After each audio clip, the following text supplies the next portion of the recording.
Chapter 481, A Child of the Gu Family That Was Close. Sword Demon heard the fighter utter these words. What a novel skill! To think that you could suddenly disappear during your sprint. I have no idea if I can block it if you have another go. This guy, he's not trying to kill me off as soon as he can. What is he even going on about? Sword Demon was suspicious, yet he was not about to let this chance slip by. Swiftly tumbling on the ground to get up, he was now fully focusing on the opponent and on this fight. However, all he saw was this opponent losing all intention of continuing the fight as he lazily leaned against the big tree behind him, throwing a glance over to Sword Demon. Haven't you noticed that your skill's invisibility is different from stealth, and that your shadow will still remain even after you turn invisible? Shadow? Sword Demon was stunned. But this man quickly slapped his forehead as he continued. Oh, I forgot. Aside from this huge courtyard here in this city, nowhere else will such a thing like shadow exist. Sword Demon immediately had an epiphany. He had been wondering why the skill was called Shadow Mist Assault. The name sounded as if it had something to do with shadows or mist, yet thinking of it now, it seemed that this was a skill flawless only on a foggy day. Here in this entire courtyard, Sword Demon tilted his head up the sky and saw the sun blazing brightly, casting the shadow of anything it shone upon. In contrast, outside of this compound, in the city that was perpetually shrouded in a heavy fog, why would shadows even exist? Shadow Mist Assault's flaw was naturally masked by this, so Sword Demon and Goofy did not realize that the skill had such a weakness. Still, this person had, in that brief exchange alone, discovered that flaw, which went to show that he was not just an average gamer. Who are you? Sword Demon asked. The name's Windcord, the man replied. Where's that guy with you? Windcord, one of the 10 great adepts in the fighter job class. Is he a member of Flower Gazing in the Fog? He seems to be a kung fu practitioner like Goofy, which makes him a difficult person to contend fault with. This thought ran through Sword Demon's mind even as he anxiously sent a message over to Goofy. I met a fighter that seems to know kung fu as well. Goofy was delighted in the first moment he received this message. To think that there'll be someone else I can spar with again. Assassinating Giordano is nothing compared to this. Goofy immediately gave up on his operation to sneak into that firewood storage shed as he happily ran up along the wall toward where Sword Demon was located, messaging him as he went. Are you okay? I'm fine. Sword Demon was also dejected that he was fine. He could tell that the man was highly skilled just from how the opponent had managed to mitigate his Shadow Mist Assault. He should be no match for his current opponent, but the problem was that this man appeared to have no intentions of attacking, which meant the issue of fighting him was made redundant. Knowing he was no match for Windcord, Sword Demon did not seek to challenge the man. He might give it a shot if the Shadow Mist Assault's skill cooldown had ended, but as the matter stood, it was better to just leave this to Goofy. Sword Demon was always confident when it came to that man. They were not that far from each other, so given his movement speed, Goofy arrived in no time. In a glance, he already spotted the focused Sword Demon down below and that stationary fighter leaning against the tree. I'll take care of him. You go and search the body of that sleeping assassin. Goofy sent this message over to Sword Demon as he leapt off the wall. Take this.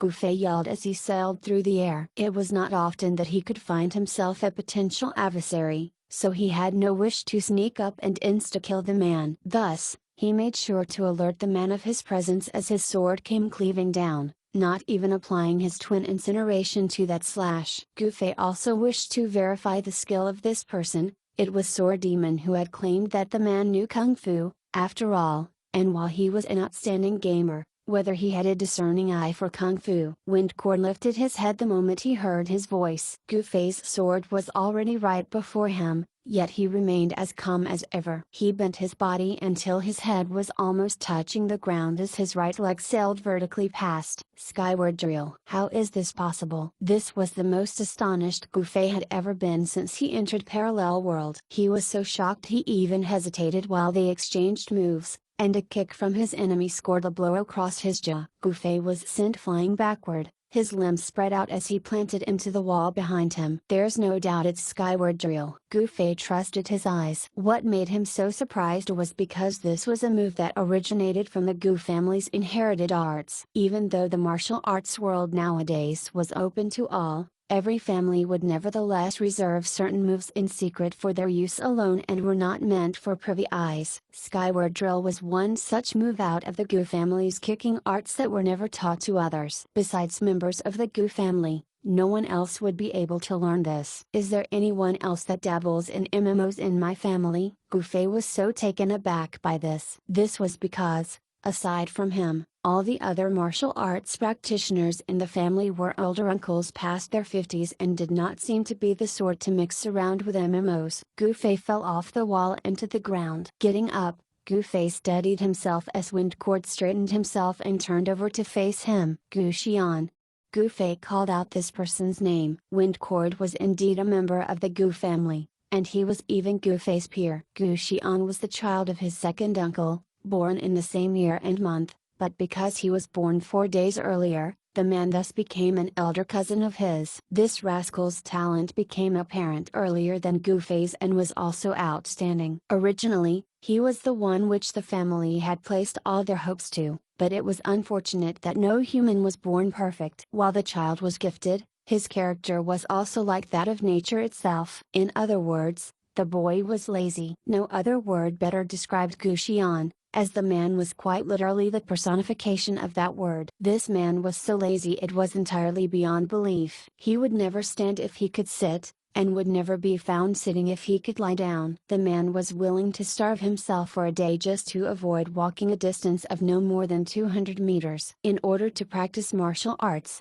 everybody had to begin by training out a fit body. This was a grueling process that was unavoidable. Asking someone that was too lazy to walk even a few steps to do so much work was a fool's errand. The elders in the family had tried all sorts of ways and methods, yet they were unable to change this trait of his. Yet, all they could do was watch as this diamond in the rough turned into a loser, leaving every one of them angered to the point they were beating their chests in frustration. Over 2 decades had passed, but Gu Xian still steadfastly held on to his title as the #1 loser of his generation. The other cousins of Gu Fei, even though none of them practiced martial arts, were at least able to make something out of themselves, while this man was the only one who did nothing with his life. All the elders would sigh whenever this rascal was mentioned. His father, who was also Gu Fei's second uncle, had long since erupted. He declared his intention to disown this wastrel of a son and kick him out of the household, but the other uncles in the family managed to convince the man otherwise. Gu Fei had once overheard all these uncles of his discuss in private that Gu Xian could well be the most talented across the entire Gu family tree,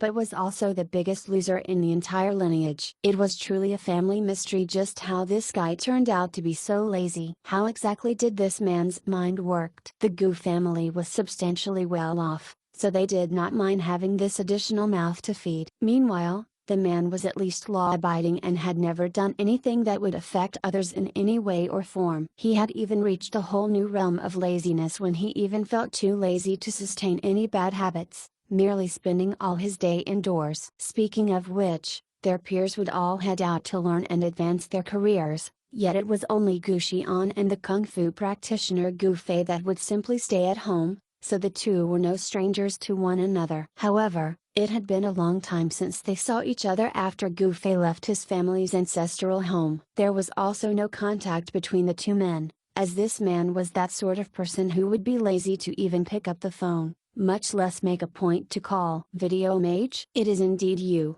Gu Xian smiled as he looked at Gu Fei. Gu Fei was not in the least bit surprised that Gu Xian was able to recognize him as the Video Mage. While the man was lazy, the talent he had was undeniable. Gu Fei could still remember even today how Gu Xian, lying by the side lackadaisically, would immediately point out all his flaws while he was honing his kung fu when they were still children. This man's talent is definitely well above my own. Gu Fei could not help but sigh when he thought of this. Just like his elders, he felt sorry for this elder cousin of his. "You guys know each other?" Sword Demon caught on quickly. "Not only do we know each other, we're blood related as well," Gu Fei confirmed. "Oh. Sword Demon heaved a sigh of relief. With such a relation, no wonder this man did not make things difficult for me. Thinking of this, Sword Demon went ahead to search the body of the sleeping assassin. Sure enough, Gu Xian did not even show any intention of stopping him. How come you're diligent enough to play a MMO? Gu Fei asked. I need to find some entertainment, too. What else suits me more than this? Gu Xian asked back. Well, this game requires you to run about from place to place. Don't you find that troublesome? Gu Fei said. Of course, I do, and that's why I've always been forcefully logging off, Gu Xian answered. Sword Demon, who was still listening into the conversation between the two, was shocked when he heard this. Always forcefully logging off was a fairly severe problem. The system had explicitly stated that forcefully logging off would likely result in the loss of experience, coins, skill proficiency, equipment, and any other thing that the player could own. If this man had always been forcefully logging off yet was still able to be one of the 10 great adepts, it was truly quite the amazing feat despite it only being among the fighters. Gu Fei was not too surprised by this. When it came to this lazy cousin of his, running back and forth from the grinding maps and the designated log-off points was an inconceivable situation to the man. Camping out in a grinding zone and grinding his level every day while forcefully logging in and out was more his style of gaming. What are you doing here? Hee hee. Gu Xian laughed. They specifically looked for me and asked me to go up against someone. When I heard that this person is you, of course I quickly made my way over. You can't have forgotten that bullying you is one of my greatest enjoyments, right? Gu Fei gnashed his teeth. This comment had in fact fished up some unpleasant memories of his. When he was younger, before Gu Xian had become overtly lazy, Gu Fei was often cheated out of his food and drink by this person. After that, it was just as what was previously mentioned. Gu Xian would pick at his flaws with pinpoint accuracy, which was yet another way for him to mock Gu Fei. Now, Gu Fei was considered to be the star that the Gu family orbited around, whereas Gu Xian was seen as no more than the outsider that nobody cared about. But Gu Fei knew deep down that, if Gu Xian was not such a sloth, the man would well be in the position that he was in right now. Chapter 482, Familiar. Too familiar. Gu Fei was well aware of Gu Xian's capabilities. While the man did not train his kung fu, that definitely did not mean that he did not know anything about it. It was merely his physical limitations, technique execution, and power that made him unable to compete against Gu Fei. However, now that they were in a game setting, their physical attributes were transmuted into stats. As such, if they were to fight, Gu Fei would instead be the one at a disadvantage due to his mage physique. Gu Fei knew this, and Gu Xian looked to be well aware of this fact as well. Otherwise, given the body Gu Xian had in real life, a slap from Gu Fei would leave him flying for 3 days, so saying something so face-slapping might well have resulted in him being slapped to death. Why else would the man trouble Gu Fei less and less in recent years? Still, this was not a certainty here in Parallel World. Say, did you get a stroke or something? Why did you end up choosing a mage? Gu Xian asked. It's an accident, and I'm unable to change it, Gu Fei replied vaguely. Stupid. Gu Xian mocked. It was around this time that Sword Demon happily finished rummaging through the sleeping assassin's pockets, and he lifted an item for Gu Fei to see. I found a key. There really was something. Gu Fei was surprised. Would it be able to open that door to the firewood shed? Let's go give it a try, Sword Demon suggested, but Gu Fei turned to Gu Xian. What are you two doing? Gu Xian asked, his hands cupping his ears as he eavesdropped. A quest. We're heading over to that shed there. Gu Fei twisted his mouth and said direction. That's so far. Gu Xian was shocked. Sword Demon was far more shocked, so much so that his eyes nearly popped out. The firewood shed was no more than 100 meters away from where they were, yet the tone the man had used made it sound as if he would have to walk all the way to the moon. Gu Fei had already known that the man would reply thusly, so he did not say a word. Gu Xian painfully moved several steps as he said, let's see if you can even get past me. Gu Fei immediately steeled himself for combat. Sword Demon was a little confused by this. After Gu Fei came over, and the two exchanged words with each other, Sword Demon realized that the fighter looked quite familiar because some of the man's facial features bore some resemblance to Gu Fei's. Afterward, when Sword Demon confirmed that they were blood related, He naturally assumed that they shared a bond deeper than that of mere friendship, so he had already lumped the two together. Who knew that the man would actually move against Gufei and him, and that Gufei would not even be surprised by this development, even going as far as to ready himself for the fight to come. "Let's see how much you've grown over these few years." Gu Xian still had the air of an elder brother teaching his younger brother a lesson. Lifting his fist, he delivered a punch right at Gufei. Familiar. It was truly too familiar. Gufei had spent 2 decades carefully studying Gu family's inherited arts. He knew each and every move that came from his family like the back of his hand. He could tell that this punch that Gu Xian had just dished out was a move from their family's kung fu. Considering how to parry, counter, and the opponent's ensuing response to that, 4 different paths appeared in Gufei's mind. This was just like the various set of moves that a chess player could visualize after making a move. "Alright, let me see how great your kung fu is in this game where there's no need to physically train your body." Gufei thought to himself, choosing the path that would descend into chaos the quickest and afforded the most complicated improvisations possible by sending his palm forward. In the end, Gu Xian adapted his fist in response to the move that Gufei had chosen. Gufei could tell that this modification Gu Xian had done sought to carry the fight toward a simpler route after having made sense of the intention behind Gufei's move. However, since this was a modification, it would of course not remain simple as Gu Xian's modifications allowed for deeper complexity. Gufei was naturally conscious of this, and he instantly made his adaptation in response to dictate the course of the trade. "Even if you wish to, you won't have enough time to improvise this time around," Gufei said to himself, but he did not expect Gu Xian to actually modify his move at the same time as well, and the man even used the same move as his. "Fuck!" Gufei instantly realized he was in trouble, but just as he had previously presumed, there was no more time to make any further improvisation. The two men came to blow with the same move, so the player with the more strength won this exchange, causing Gufei to take several steps back from the punch before he found his footing. He. Gu Xian shook his head as he scoffed. "Damn, too familiar." Gufei was incensed. He was only focusing on his opponent's familiarity to martial arts moves, while Gu Xian had gotten a good grasp of his personality. From that first punch he had thrown, Gu Xian already planned to draw out such a conclusion where they would both end up executing the same move. Meanwhile, Gufei had entirely neglected Gu Xian's personality. With how lazy this man was, why would he be willing to play along with Gufei's bid toward a more complicated exchange? Had he thought of this, he would have naturally realized Gu Xian had other plans in mind and taken precautions. Unfortunately, it was too late for regrets, as Gufei had already lost this round. Again. Gu Xian beckoned with his hand, passing the initiative to Gufei. "Watch my sword." Gufei sorted out his emotions as he suddenly thrusted his sword forward. Gu Xian saw this clearly as he yelled, "Oh, an ultimate move." Gufei began to flurry his sword as it gleamed and blurred. This was the same sword technique that Gufei had previously used on Eternal Dominion that left the man dejected, the birth of spring and summer's lull, the harvest of autumn and winter's horde. Simply put, this technique was a set of combination techniques that consisted of 4 parts. A combination of 2, 3, or all 4 parts could be executed together or just a singular move alone. As such, there was a myriad of improvisations possible so that even someone familiar with the technique in Gu family would not fully grasp the true intention of the sword user. That's a pretty good control.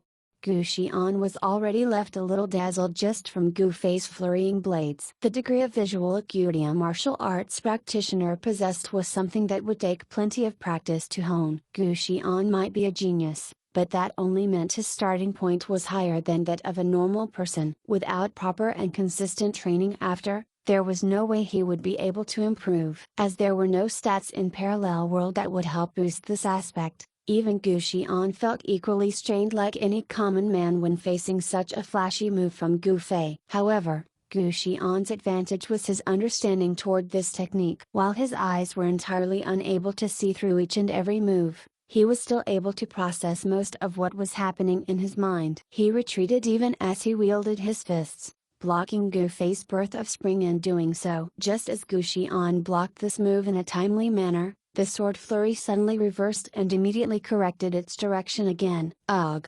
Gu Xian howled as he backed away quickly, leaning away as the sword flashed a trail that grazed his nose. Gu Xian's right hand, which was lying in wait in that moment, reached out and grabbed onto the body of the blade. Hee, looks like your stats right now aren't enough to completely display the prowess of Summer's lol. Gu Xian chortled. The corners of Gu Fei's mouth twitched into a slight smile as he uttered, "Twin incineration." Incinerate. Fuck.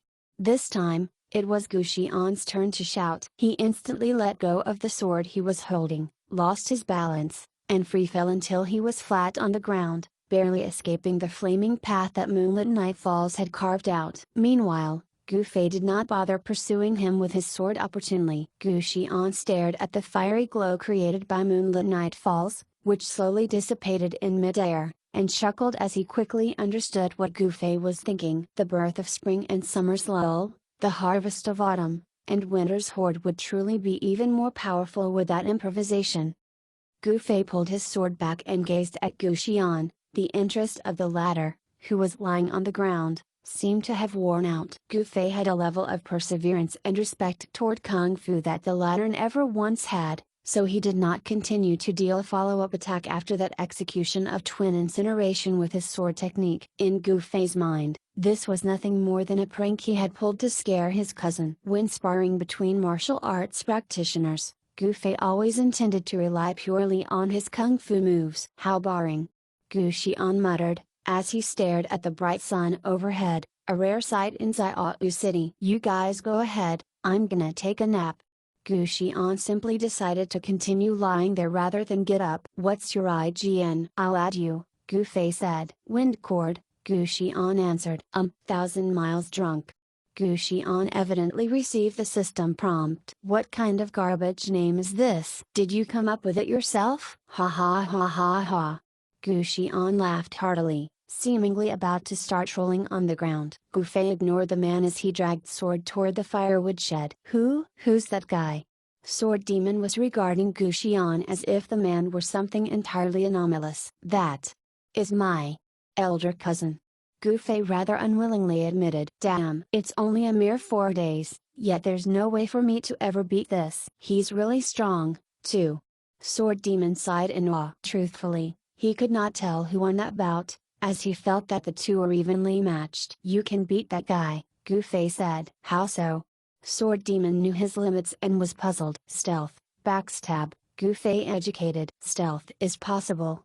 Sword Demon was surprised. Of course, how would he even be able to sense killing intent? Gu Fei said. Gu Xian had never learned and honed his physical reactive response, awareness, intuition, or other complex and wondrous things like reading auras. At most, he might have an idea of what they meant, but Gu Fei was positive he would not actually possess anything like that. Is that so? Sword Demon had turned to glance at Gu Xian when he suddenly called out, "Someone's coming." Gu Fei quickly looked past his shoulder. Reinforcement was streaming in from beside the building, and they were all members of Flower Gazing in the Fog. It was just as young Master Han had predicted. The guild moved quickly once they realized that no other guilds inside the city were mounting an assault on them, or perhaps, they had already realized that before everybody even gathered. As it stood, young Master Han was not wrong in his assessment of the limited time he could buy them with a distraction. Let's hurry. Gu Fei pushed Sword Demon toward the firewood shed as they ran. The government city hall bisected the compound. While there were men rushing over, Gu Fei judged that, given the distance they had to cover, he and Sword Demon possessed the movement speed to make it into the shed before those men caught up. What about your cousin? Sword Demon's outstanding loyalty shone in this crucial moment. They had only met this one time, but since Windcord was considered as a friend of his friend, the man had already regarded the fighter as one of his comrades. Forget about him, I'm sure he has a solution of his own. Gu Fei hurried Sword Demon over by Gu Xian's side. The reinforcement from Flower Gazing in the Fog was soon upon him. A core member of the guild that was taking the lead watched Gu Fei and Sword Demon run off. Seeing Windcord just comfortably lying on the lawn, he could not help but erupt. Windcord, didn't you say to leave this matter to you? How could you let them run off like that? Gu Xian lay there unmoving, merely lifting his eyes to look at the man. Can't be helped. I only found out once I got here that he is actually a blood relative of mine. This man was stunned, momentarily stumped, not knowing what to say. Fuck. A comrade of this man got irritated by Windcord's response and proceeded to come cleaving at Guxian with his scimitar. Chapter 483, the sturdy door to the firewood shed. As that scimitar came cleaving down, Guxian knew that it would connect to him if he continued to lie there, so he got up with extreme reluctance. He got up far quicker than anyone had expected. He, who seemed stuck to the ground like mud, suddenly sprang up like a coiled spring and was immediately in midair from the momentum of his action. The man wielding the scimitar jumped in fright, and that cleave he delivered was already past the man's body. He was about to adjust his blow, but all he saw was a black blur before him as his opponent sent a kick right onto his temple. He wanted to retaliate, but who would have guessed that Guxian's follow-up attack would be even faster than his? As such, a second footprint was planted onto his face right after. In contrast to the man who was getting his face kicked, the others had earnestly thought that they were watching an exciting performance. The fighter kicked their comrade with the scimitar many times while in midair and continued to deliver punches on the latter once he descended to a certain height. The other fighters that had witnessed this scene were dumbfounded and intoxicated. To think one can execute heavy punch, uppercut punch, and thrusting kick while in midair? Oh, wait a minute. Can one unleash seismic toss, too? After that poor warrior received that mess of punches and kicks, Guxian grabbed the hold of the warrior's shoulders in the last instant before he landed on the ground. Jerking the man downward in one smooth motion, Guxian used that counter force to remain suspended in midair and quickly forced the warrior to eat dirt on the ground. Was that a seismic toss? The players all discussed this, even as that pitiful guildmate of theirs lifted his middle finger toward the lot in his pain, disappearing in a white light. Ah! This was when everyone realized that they were in a fight, that this was not a demonstration of a fighter's skill from the game officials, and that their comrade had already been done in by a chain attack they had never seen before by their opponent. At this moment, Guxian finally landed on the ground, and the crowd, which had woken from their sudden induced stupor, moved to surround him. Ugh, this is so troublesome. Guxian lifted his head and gazed up at the sun a little longingly before disappearing in a flash of white light. Who attacked? The corps member leading these men, which was also considered to be an expert, was very perplexed when he failed to discover who did the killing blow. Everybody was equally baffled as they turned to look at one another, the statement "not me" spreading among them. Finally, someone realized something and pointed toward the center in shock. Could it be? Could it be what? Everyone turned to regard this man. Could it be that the man has forcefully logged out? He finally completed his question. The crowd burst into discussion once more. They eventually came to the conclusion that the expert possessed an unparalleled temperament. Considering the repercussion of forcefully logging out, wouldn't it be better to lose a level instead? The corps member stared at one of his comrades in confusion. Everybody nodded their heads. The prevailing sentiment among players was that losing a level was nothing compared to the unknown terror that forcefully logging out held, and the more expert someone was, the less likely they would dare to forcefully log off. What if they lost a rare skill in the process, or top-grade equipment? This sort of things had happened before. Given the large number of players in the game, such a tragedy had already happened to plenty of people, subsequently crying and bemoaning about it afterward. That was why everyone was all the more cautious with checking if their electricity bills were up to date, that their internet bills were paid on schedule, and the house they were in was safe from any immediate danger like catching on fire. Otherwise, who knew what losses they might suffer if these objective reasons became the cause of anyone forcefully logging out. However, right before their eyes right now, one of the 10 great adepts of the fighter job class had actually forcefully logged out without a hint of hesitation when surrounded. Just what sort of mentality did the man possess? It must be an accident. Everybody discussed, refusing to believe that someone would have such a mentality. Yes, that must be it. The corps member expressed maturely. Let's wait around for a bit. The people nodded. If this was an accidental disconnection, the man would most likely log in the first chance he got to check everything after the matter was resolved. Yet, in the end, several minutes had passed. Some looked at one another awkwardly. Doesn't seem like he's coming back, right? Most likely. Do we continue to wait? Over by the other side, Sword Demon was running along with Gu Fei as he watched what had just happened. Gu Xian's impressive leap from the ground followed by his chain of kicks and punches, which almost instantly floored the warrior, only served as confirmation to Sword Demon that he was no match for that man in a direct confrontation. Soon after, when Gu Xian calmly forcefully logged out, displaying that air of composure, Sword Demon was all the more certain that man was definitely not a proper MMO gamer. The two made it to the door of the firewood shed as that crowd of players that they were originally not too far from continued to hold their position around where Gu Xian had forcefully logged out. Meanwhile, another bunch of troops from flower gazing in the fog that had just turned up from the other side of the government city hall was actually closer to the mage and thief duo at the moment. The door to the firewood shed was rotten. Gu Fei felt he could break it down with a simple slap, yet the door remained shut even with a casual shove. He had already noted that rusty keyhole on the door, and the shove he did was merely him checking its sturdiness. Key!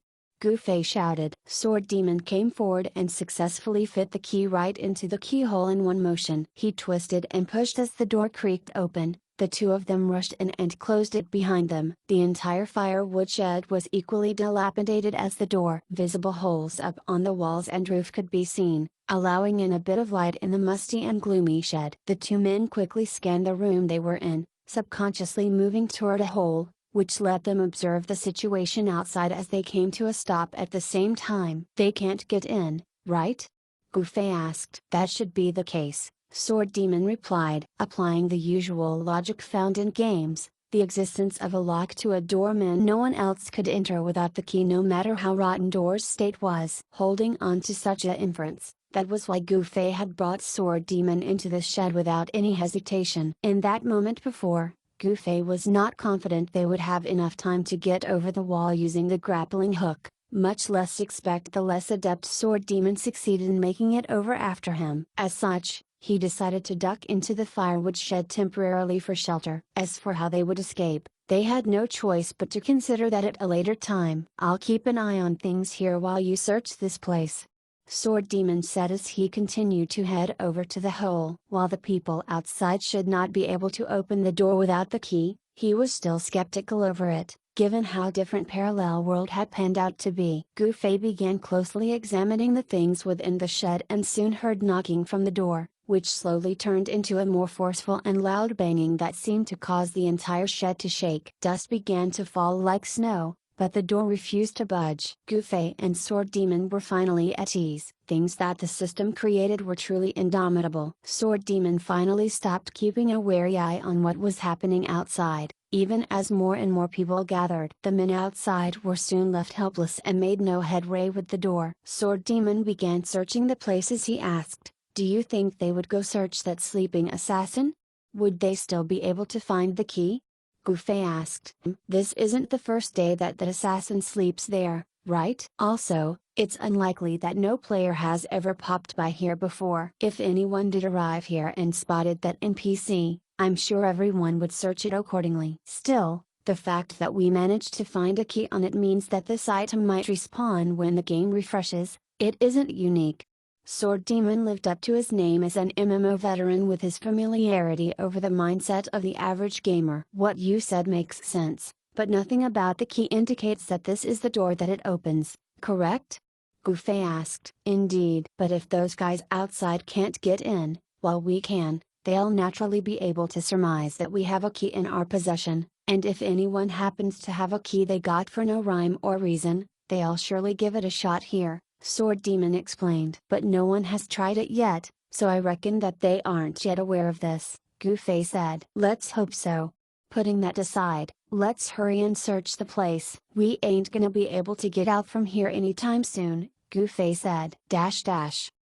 Outside the shed, the guild leader of flower gazing in the fog, 3 size of flowing maple, finally arrived at the scene. He was previously leading his men as a vanguard by the courtyard in preparation for defending the compound from an invasion from a large guild, but he quickly realized that this was just a deception of the enemies and immediately sent all his men back to their respective positions. Those 2 packs of troops that came from the left and right side of the government city hall were nothing but men returning to their posts. Because the backyard was precisely the place where Gu Fei had managed to break in from a few days back, This area became a place where they had concentrated a heavy defense in. Spotting the two suspicious characters Gufei and Sword Demon the moment they arrived had left them surprised. They had originally positioned a good number of men here. This also included Windcord, the man who had confidently taken the initiative to remain. Everybody thought that even if Gufei and Sword Demon were to arrive and the fighter was unable to hold them off, he would at least send a message to inform them accordingly. Unexpectedly, Windcord had simply remained silent, not saying a word after letting the two men go, and even went as far as to kill off one of their comrades. That core member that had led the first pack of men informed Three Sides of Flowing Maple of this, making a point to first admonish Windcord for his actions. Blood relative? Three Sides of Flowing Maple was a little astonished when he heard about the connection between the two. Glancing at Drifting. Drifting grimaced. We are not so close that I'll know his blood relatives. Drifting and Gufei were indeed not particularly familiar with each other. The number of times that they had met each other were countable by hand. Drifting would never reach the level of familiarity where he would be able to perceive facial similarities between Gufei and Windcord, just like what Sword Demon had done. Are they inside right now? Three Sides of Flowing Maple felt that discussing two men's blood connection now was inconsequential. The people nodded. Three Sides of Flowing Maple eyed the rusted keyhole on the door that they could not destroy. Do they have a key? Perhaps this is the rumored lockpicking ability that a thief can have? Someone suggested. Isn't that skill more in line with a rogue?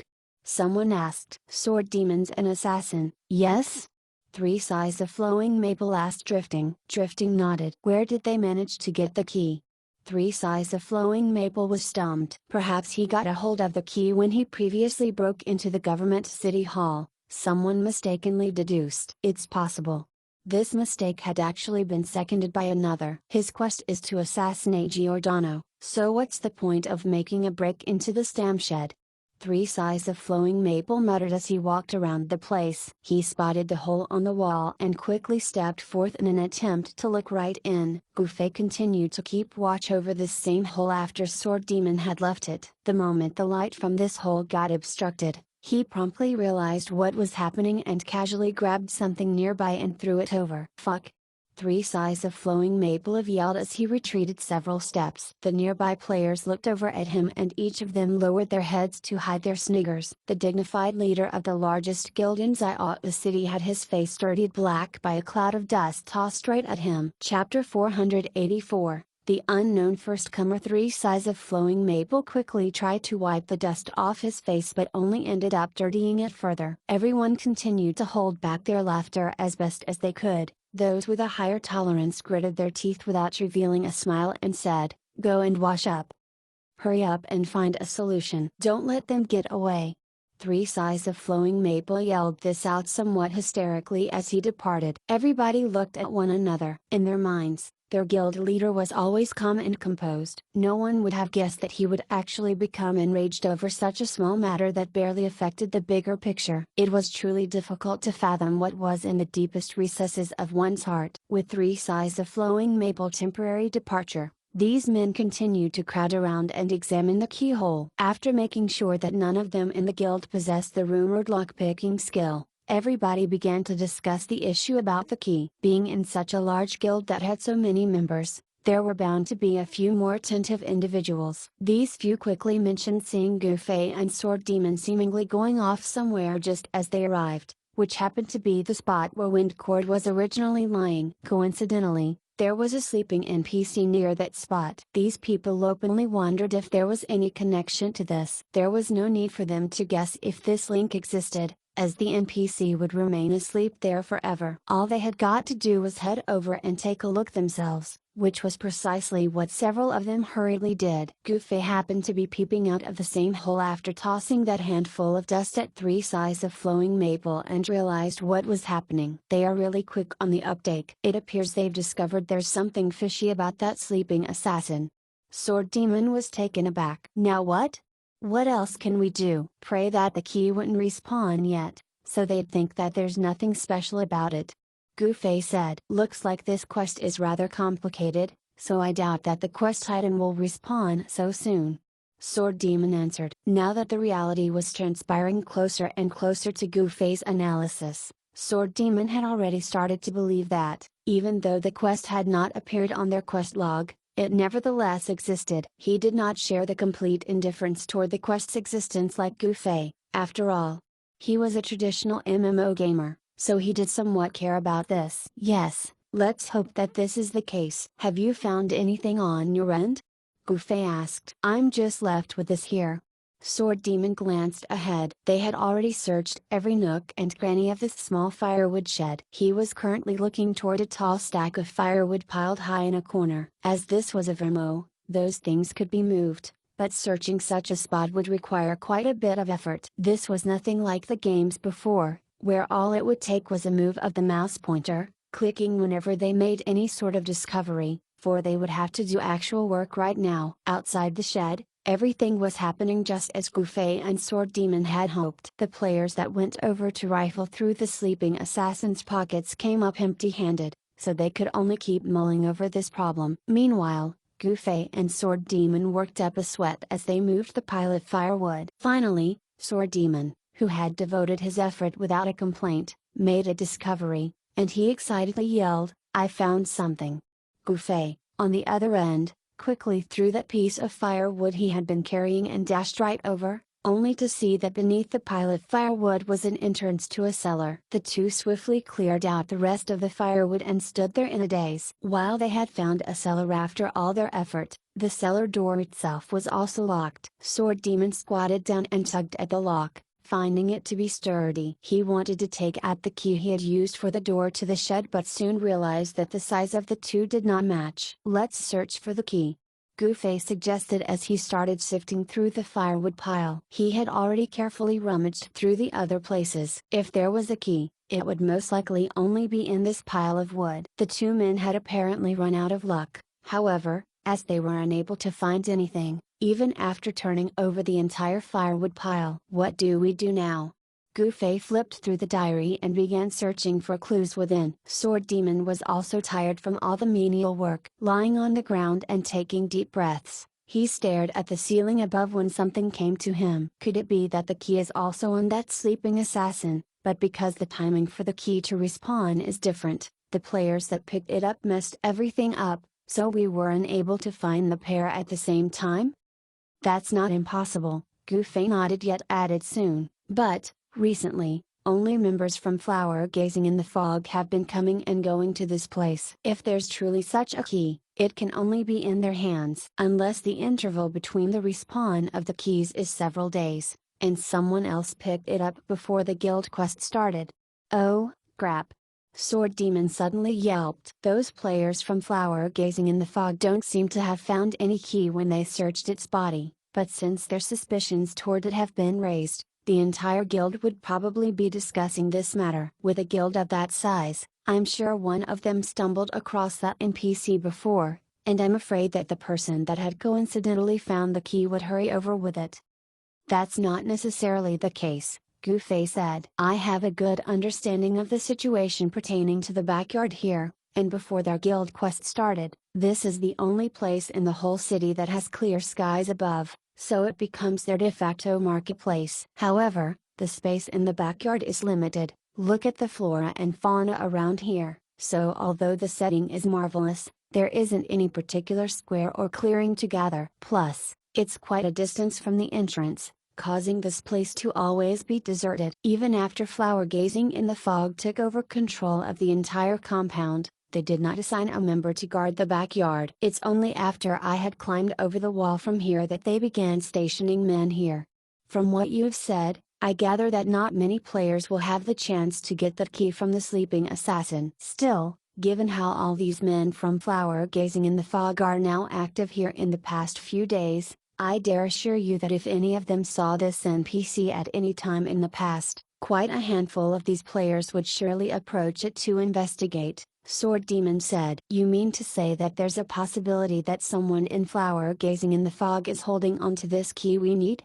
Gufei asked. A very high possibility. Furthermore, there's even a good chance that he's already on his way, unless this person happens to be offline. Wait a minute. If someone had indeed discovered this key, he would have surely investigated on which door it could be used. From there, Wouldn't it have been obvious that it's for opening this firewood shed? Gufei asked. Before Sword Demon could reply, Gufei already started examining the entire shed. Even though the system is usually rather shameless, isn't it a bit too much for this seller to have been so thoroughly hidden underneath a pile of firewood like that? Sword Demon turned his head over. There was no need to discuss further the extent of shameless the system was capable of, but he, nonetheless, got the gist of what Gufei was trying to say. What you are implying is that someone found the key and used it to open this door to the shed. What's more, this person discovered this locked cellar and suspected that there might be something good hidden in it. Unfortunately, he was unable to open it at that time, so he piled up all the firewood to hide it from prying eyes. Gufei nodded. That's why it's been so thoroughly buried till it's impossible to tell from a glance. Yes, that is extremely likely. Sword Demon had a very good grasp of the different types of mentality players would have. If that's the case, this person will most likely not wish to stand out at a time like this. I, on the other hand, feel that a man of such scruples will surely stand out at this time. Why is that? Because the longer we stay inside the shed, the more likely it is what we will discover the cellar he's painstakingly hidden by piling the firewood on top of it. Furthermore, he's probably worried that this cellar is our actual goal for coming here. Wouldn't this person be all the more anxious to take care of us as soon as he could? Gufei asked. But wouldn't that mean he's pretty slow on the uptake? That's why it is highly likely that this person is as you've described, currently offline, Gufei answered. Sword Demon was quiet for 3 seconds before saying, so what sort of conclusion can we arrive from this analysis? We are safe for the moment, but we need to quickly leave. This is currently the peak period when players will log in. There's no telling when this person will come online, Gufei said. Leaving might be a little difficult. Sword Demon peeked at the hole in the wall and saw that they were heavily surrounded. Come, let's tidy up the place first. Gufei pointed over to the cellar. When that guy gets online and hears that people made it into the firewood shed, he's bound to get suspicious and come over to check. If he discovers that the firewood pile has been moved, he'll likely increase his means of defense, and that's detrimental to us. It'd be best if he discovers everything is still as it is, and nothing has changed. Sword Demon moved the firewood even as he asked, but what if he remembers the original state that he left the firewood in?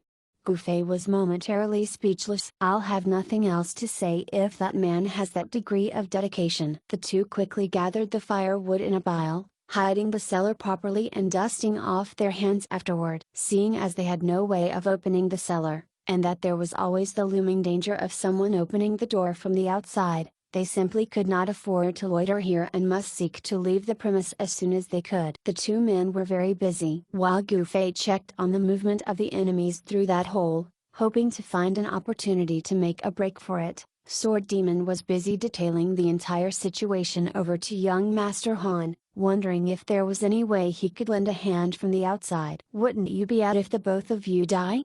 Young Master Han would always first take the chance to ridicule anyone whenever possible. Sword Demon was used to this side of him, so he calmly ignored his taunt and continued to steer the conversation to the matter at hand. I reckon there are about 300 plus players outside at the moment.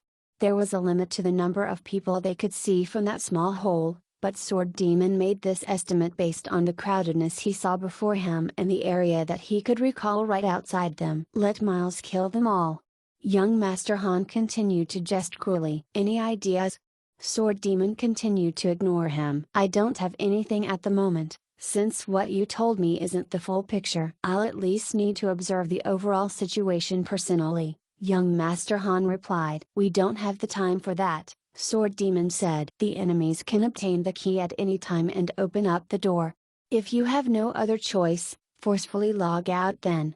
I think I'm fine with that idea myself, Gufei interjected. Young Master Han was merely making yet another ridiculous suggestion, but who would have guessed that Gufei would agree with this assessment? This gave young Master Han and Sword Demon quite the surprise. However, Sword Demon would rather be beaten to death than even consider doing such an act. How about this, then? Miles will unleash the beast within him and kill his way out, attracting everyone's attention. You will then use this chance to slip away with your stealth. Letting one die is surely a better result than letting the two of you die, young Master Han suggested. That's another option as well. Gu Fei nodded yet again. Definitely not. Sword Demon was fine being the one drawing the enemy's attention so that others could escape, but he was unwilling if the roles were reversed in his favor. Then, let's just kill our way out. Kill as many as we can, make it out as far as we can go. We'll just die if we don't. Gu Fei began to simplify the complex situation they had found themselves in. I agree. Who's to say we will die, anyway? Sword Demon could feel his blood and adrenaline pumping. Death is almost a certainty. The only question is how many others will we be dragging down with us? Gu Fei had always been uninterested in dreaming up of a miracle happening. He was completely certain as to how far he could make it with his strength. Given the situation that they were currently in, the only thing that would make it possible for them to make it out alive was if he possessed an unlimited supply of mana. Alright, sit tight you two, a chance will present itself, young Master Han suddenly said. Chapter 485, The Fate of the Bit Players. Could he have made some sort of arrangement yet again? Gu Fei and Sword Demon looked at each other as they thought of this. It was difficult for anyone to guess what young Master Han was thinking, but it was far more difficult to get him to elaborate on his true intention outright. The two had no choice but to be on standby by that hole in the wall, taking turns to patiently watch the situation outside. It was not too long before a change to the situation occurred. The players that were camping out by the firewood shed made more racket than before, as if something were happening. Quick, come and take a look. Sword Demon, who was looking through the hole, hurriedly called Gu Fei over as he gave the latter space to take a peek. The crowd was visibly clamoring, and plenty of them seemed to be heading back to the courtyard to take up position once again. What's going on? Gu Fei glanced at Sword Demon with uncertainty. This must be the arrangement that young Master mentioned, Sword Demon replied. What did that guy arrange this time? Gu Fei scratched his head. I don't know, but he probably anticipated this once more, Sword Demon said. When would that guy make a mistake? Gu Fei expressed the slightest hint of disappointment. Human emotions were just this mysterious. Even though young Master Han making a mistake would spell doom for Gu Fei and Sword Demon, the man's ability to make correct predictions every time made it truly difficult not to instigate the reverse psychology in man. Gu Fei really wanted to see what sort of reaction that man would be making once he made a disastrously fatal mistake, even if it meant putting himself in danger. Still, it doesn't seem that everyone's moving away, Sword Demon announced the bad news. That's very common, Gu Fei said. No matter what sort of scheme lures the tiger away from the mountain. Superscript 1, there's no way they'll abandon the two of us that they've already ensnared within their nets, right? But I'm afraid that this may be the only chance we have, Sword Demon said. That's why we have to charge, reasoned Gu Fei. Okay. Sword Demon nodded. Don't get too caught up in the fight. Increase the distance between yourself and the enemy as fast as you can, so that you can have more time climbing over the wall. Gu Fei was not particularly worried about Sword Demon's movement speed. Instead, he was fretting over him not being nimble enough to climb the wall and would end up getting attacked off it. Got it. Sword Demon acknowledged. Alright. Gu Fei reached his hand out and pulled open that decrepit door of the shed that they were in. At this moment, a huge battle had actually erupted right at the government city hall's courtyard, or to be precise, right outside the entrance to it. This was not any sort of diversion but the real deal. The guilds that were no match for flower gazing in the fog had mounted a concerted assault together. There would always be a giant whenever humans abound. Any guild that did not compete or dispute was no more than a pedestrian guild. For a top guild in the city like flower gazing in the fog, it undoubtedly had rival guilds out there where hostility thrived. Having gotten the relevant information about the ecosystem here in the city through Slars, the plan he had cooked up this time did not require him to spread a wide net just like in Linshui City but, instead, homed in on targets for a precision strike. The method was similar though, as he still had to mail a gold coin letter to the core members of these rival guilds in order to garner their attention. Had young Master Han casually informed them that there was a loophole that they could exploit in the government city hall at the moment and opened a general invitation for them to descend on flower gazing in the fog, these guilds would have most likely dismissed it as nothing more than a prank. However, the content of the letter young Master Han had sent was different. Adopting the tone which implied that he was among the men who had been causing trouble the day before, The content of the letter brazenly detailed information about their operation. This made it such that no one could doubt his identity. What followed after was the crux of the message. We are about to cause another commotion. We welcome everyone to join us in this foray, so we can cause some real pandemonium. The incident of some players causing quite a disturbance over by the government city hall the other day had already spread like wildfire throughout Xiao City. Young Master Han believed that these rivals of flower gazing in the fog were probably regretting that they had not capitalized on this and looted the burning house squared, adding the fact that flower gazing in the fog had heightened their defenses from that day on. These guilds were surely stewing in remorse at having missed such a wondrous opportunity. Young Master Han's act of sending a letter their way essentially worked like a healing balm to their sorrow by being given another chance. Naturally, these distinguished guilds would not simply just launch an attack at the drop of the hat. They had to take time, doing their due diligence, to find out if there was veracity to the claims in the first place. Thus, young Master Han looked for Solaris and her group of friends to enact the minor part of the show while Gufei and Sword Demon performed the majority of the work. Their every action and the ensuing result of the operation just so happened to be witnessed by these guilds. In their eyes, there was only one truth. The members of Flower Gazing in the Fog were once more being harassed. Their opportunity was here. People that would seize at an opportunity fast were usually those that missed it out on the first round. With the content of the letter being verified as fact, there was no need to hesitate any longer. Just seize this chance and do it. Thus, a proper guild assault began to unfold. Flower Gazing in the Fog had previously labeled the sneak attacks as mere harassment, but now that they had found themselves the recipient of attacks from various rival guilds, composed of players with job classes at odds with their forces, they could only sigh in astonishment. Since when did these old rivals of ours use their troops so cleverly like this to mask their true intentions behind ruses? The guild leader for Flower Gazing in the Fog, 3 size of flowing maple, had yet to finish washing his face, but he could not really be bothered by it the moment he heard the news, and he hurried over to the battlefield. There was not much needed to be said when clashing against the enemies, and everyone just proceeded to engage in battle. A huge portion of the members of Flower Gazing in the Fog were still surrounding that dilapidated shed. Considering how terrible the circumstances they were currently in, there was no need for second thoughts with how important it was for them to send men over to assist the front line. Hence, the number of players left covering that firewood shed was reduced by a lot. How would either party, caught up in the huge battle right outside the gates at the moment, ever expect that the purpose of this brutal brawl they had found themselves locked into actually concealed a small yet important objective to certain people? The instant Gufei pulled open the shed's door, he brandished out a twin incineration with a sword technique. Just as he had expected, there were players that were blocking the way out right outside the door, and that one move of his instantly cleared some space before him. Sword Demon darted out after Gufei in a heroic fashion. His overleveled skill Shadow Mist Assault provided him with high movement speed, and the ensuing momentum looked to be far more potent than the terrifying charge skill. The moment he activated his skill, Sword Demon dashed straight ahead and broke through the encirclement in the blink of an eye. Those players surrounding the shed turned their heads in surprise, but, in the end, what greeted them was a fiery glow. Gufei had already blinked right over to where Sword Demon was, covering his back as they made their way out. Flames blazed past as another swathe of white lights flashed. Gufei followed this up by pointing down on the ground and chanting loudly, "Blazing 3 of 1,000 Inferno! Arise! Run!" The 2 turned tail and ran. "Damn, that's a bluff!"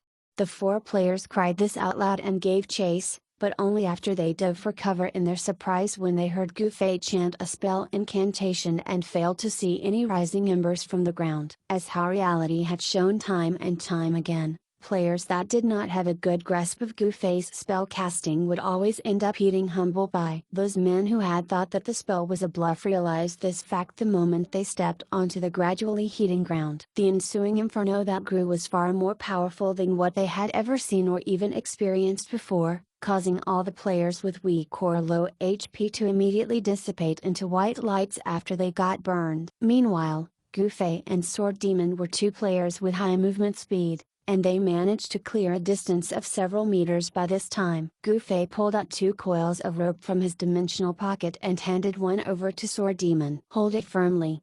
Sword Demon was aware that the time they had just bought would be used for the wall climbing portion, as it was evident that he would need more time doing this. As such, he did not bother to check how far they managed to distance themselves from their pursuers and merely nodded to Gufei when he figured it was about time. Got it. Here we go. Gufei did not waste even a second as he held onto the grappling hooks. Tossing both hooks out together, he accurately secured them onto the rampart on top of the wall. Get up!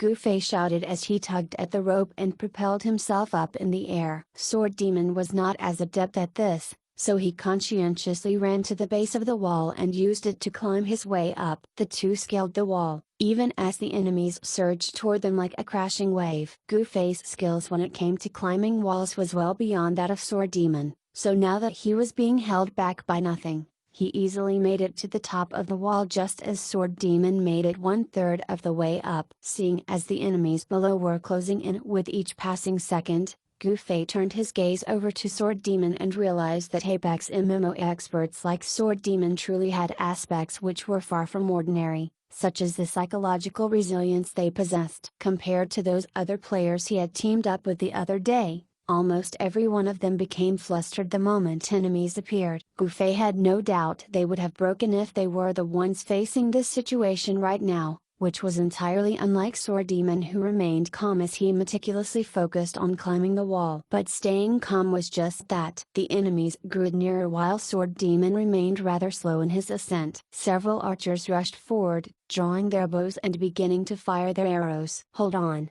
Gufei yelled as his two hands flung out. Two snaps could be heard as two arrows were suddenly struck from mid-flight and clattered to the ground. The archers below could clearly see that the mage on the wall had thrown something out and actually managed to intercept their arrows mid-flight. Fuck, that's a little too much. Everyone exclaimed as they stared, dumbfounded. That was really lucky. To think I managed to hit two. Gufei muttered to himself. This was a result that had been beyond his expectations as well. He had thrown a total of 5 meat carving knives in hopes of trying his luck. After all, the speed of the arrows archers could fire was amazingly quick, and the fact that the secret throwing weapons Gufei had used were comparatively slower only served to increase the difficulty of making the hit. Gufei did not really have faith that he would succeed and was merely giving it the old college try, but who would have guessed that he would be so fortunate as to score 2 hits with the 5 knives. As for the remaining 3 arrows, one of them missed, while Sword Demon managed to dodge another as he ate the last shot. He was no more than just a short reach away from the ramparts at this point. By the time the second wave of arrows were released, the incoming shots were already easily within Gufei's reaching distance. Sword Demon grabbed the top of the rampart and pulled himself over to safety. Taking out the arrow on his back, he sighed in relief. That was close. Let's go.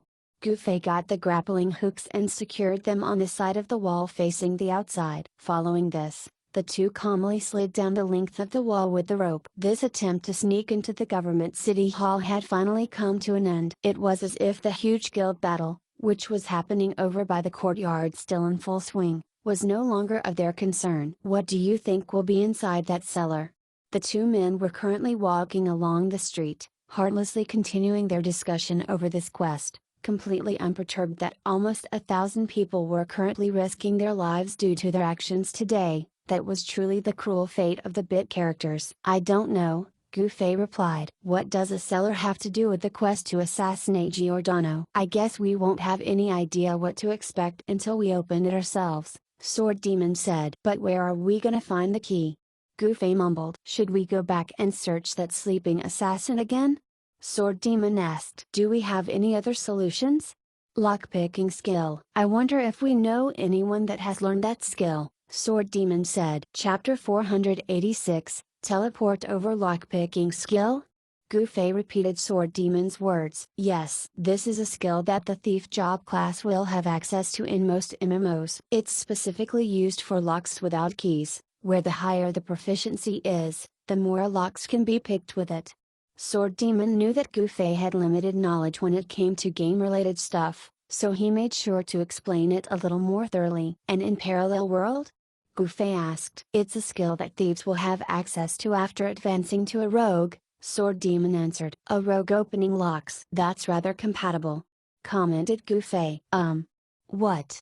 Gufei could tell that Sword Demon wanted to say something. The lockpicking skill is beyond the current skill tree players have access to. Players can have access to it either through equipment that specifically has this skill, or they can learn it from a skill scroll. I've seen the lockpicking scroll once before. That means it exists on the market, so I reckon Svelte Dancer may possess the skill, Sword Demon said. Gufei nodded vigorously. Yes, that makes sense. Svelte Dancer was so greedy to even attempt learning the blink skill, he sincerely doubted she would let any skill scrolls belonging to her job class slip through her fingers. Let me ask her. Gufei said even as he sent a message over to her. Svelte, do you know how to lockpick? Of course. Gufei could feel a wave of pride from that two-word reply. He could even almost make out the complacent expression on her face when she said that. Come over and open a lock for me. Gufei did not beat around the bush. Where? Svelte Dancer was no less straightforward. Zia City? What damn place is that? A city? Wait a minute. Where are you? Gufei asked. Bullshit. Where else could I be? Yunjuan City? Of course. Gufei could not bear it. Traveling for many hours from Yunjuan City just to open a lock. For people that struggled to understand this, imagine someone living in Beijing was locked out of their home and the locksmith hired would have to come from Shanghai. Done. Before he could consider things again, she sent this message to him. What's done? Gufei was perplexed. Head over to the mailbox and retrieve the scroll I sent, Svelte Dancer said. Gufei had indeed gotten a system prompt about him receiving a new mail, but he had not paid any heed to it. Now that he was a renowned name in Parallel World, strangers would send him letters from time to time, and the content of these letters was mostly boring and pointless, so Gufei had long since begun to ignore them. Scroll. Is it a lockpicking scroll?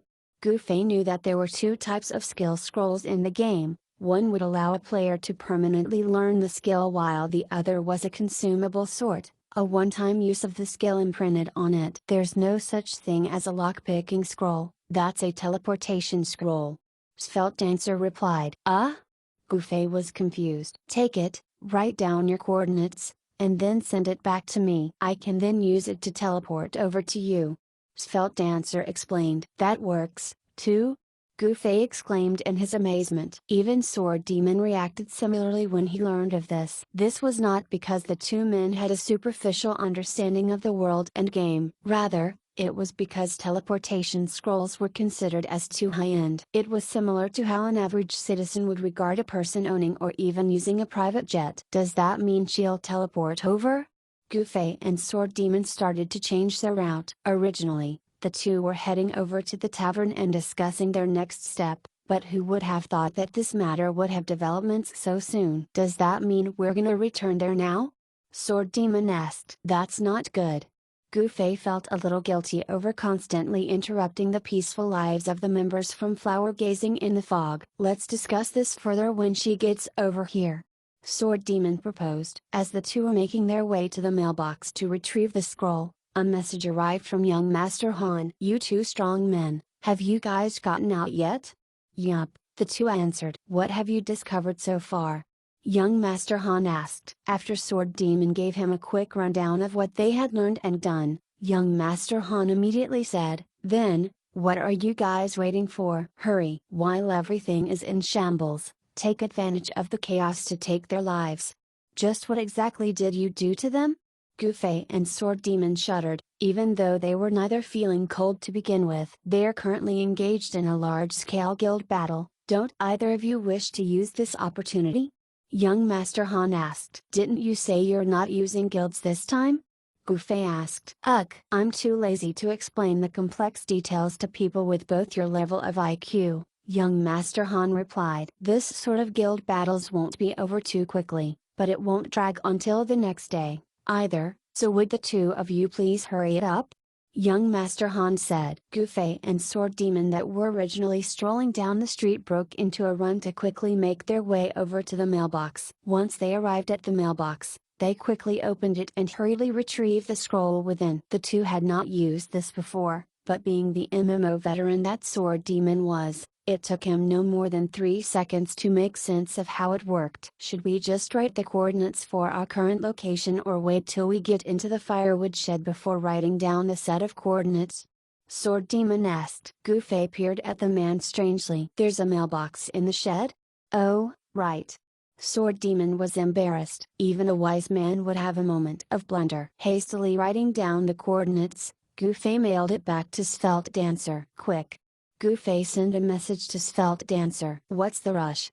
She asked back. But the moment that message appeared, countless beams of white light shot forth on the coordinates Sword Demon had written. A magic array appeared instantly on the ground. The light from it expanded and shot to the sky as their surroundings glowed brightly. Within this bright light, Svelte Dancer's figure slowly materialized. Hi! From the slowly dispersing light, Svelte Dancer stepped forth and greeted the two men casually. Let's go to the lock. Gufei said to her. What's so urgent? Svelte Dancer was far more composed. She first looked around the place before asking inquisitively, what sort of place is this? Gufei naturally knew what had shocked her thusly. The fog is heavy in this region. Let's just quickly go, we don't have much time. Much time for what?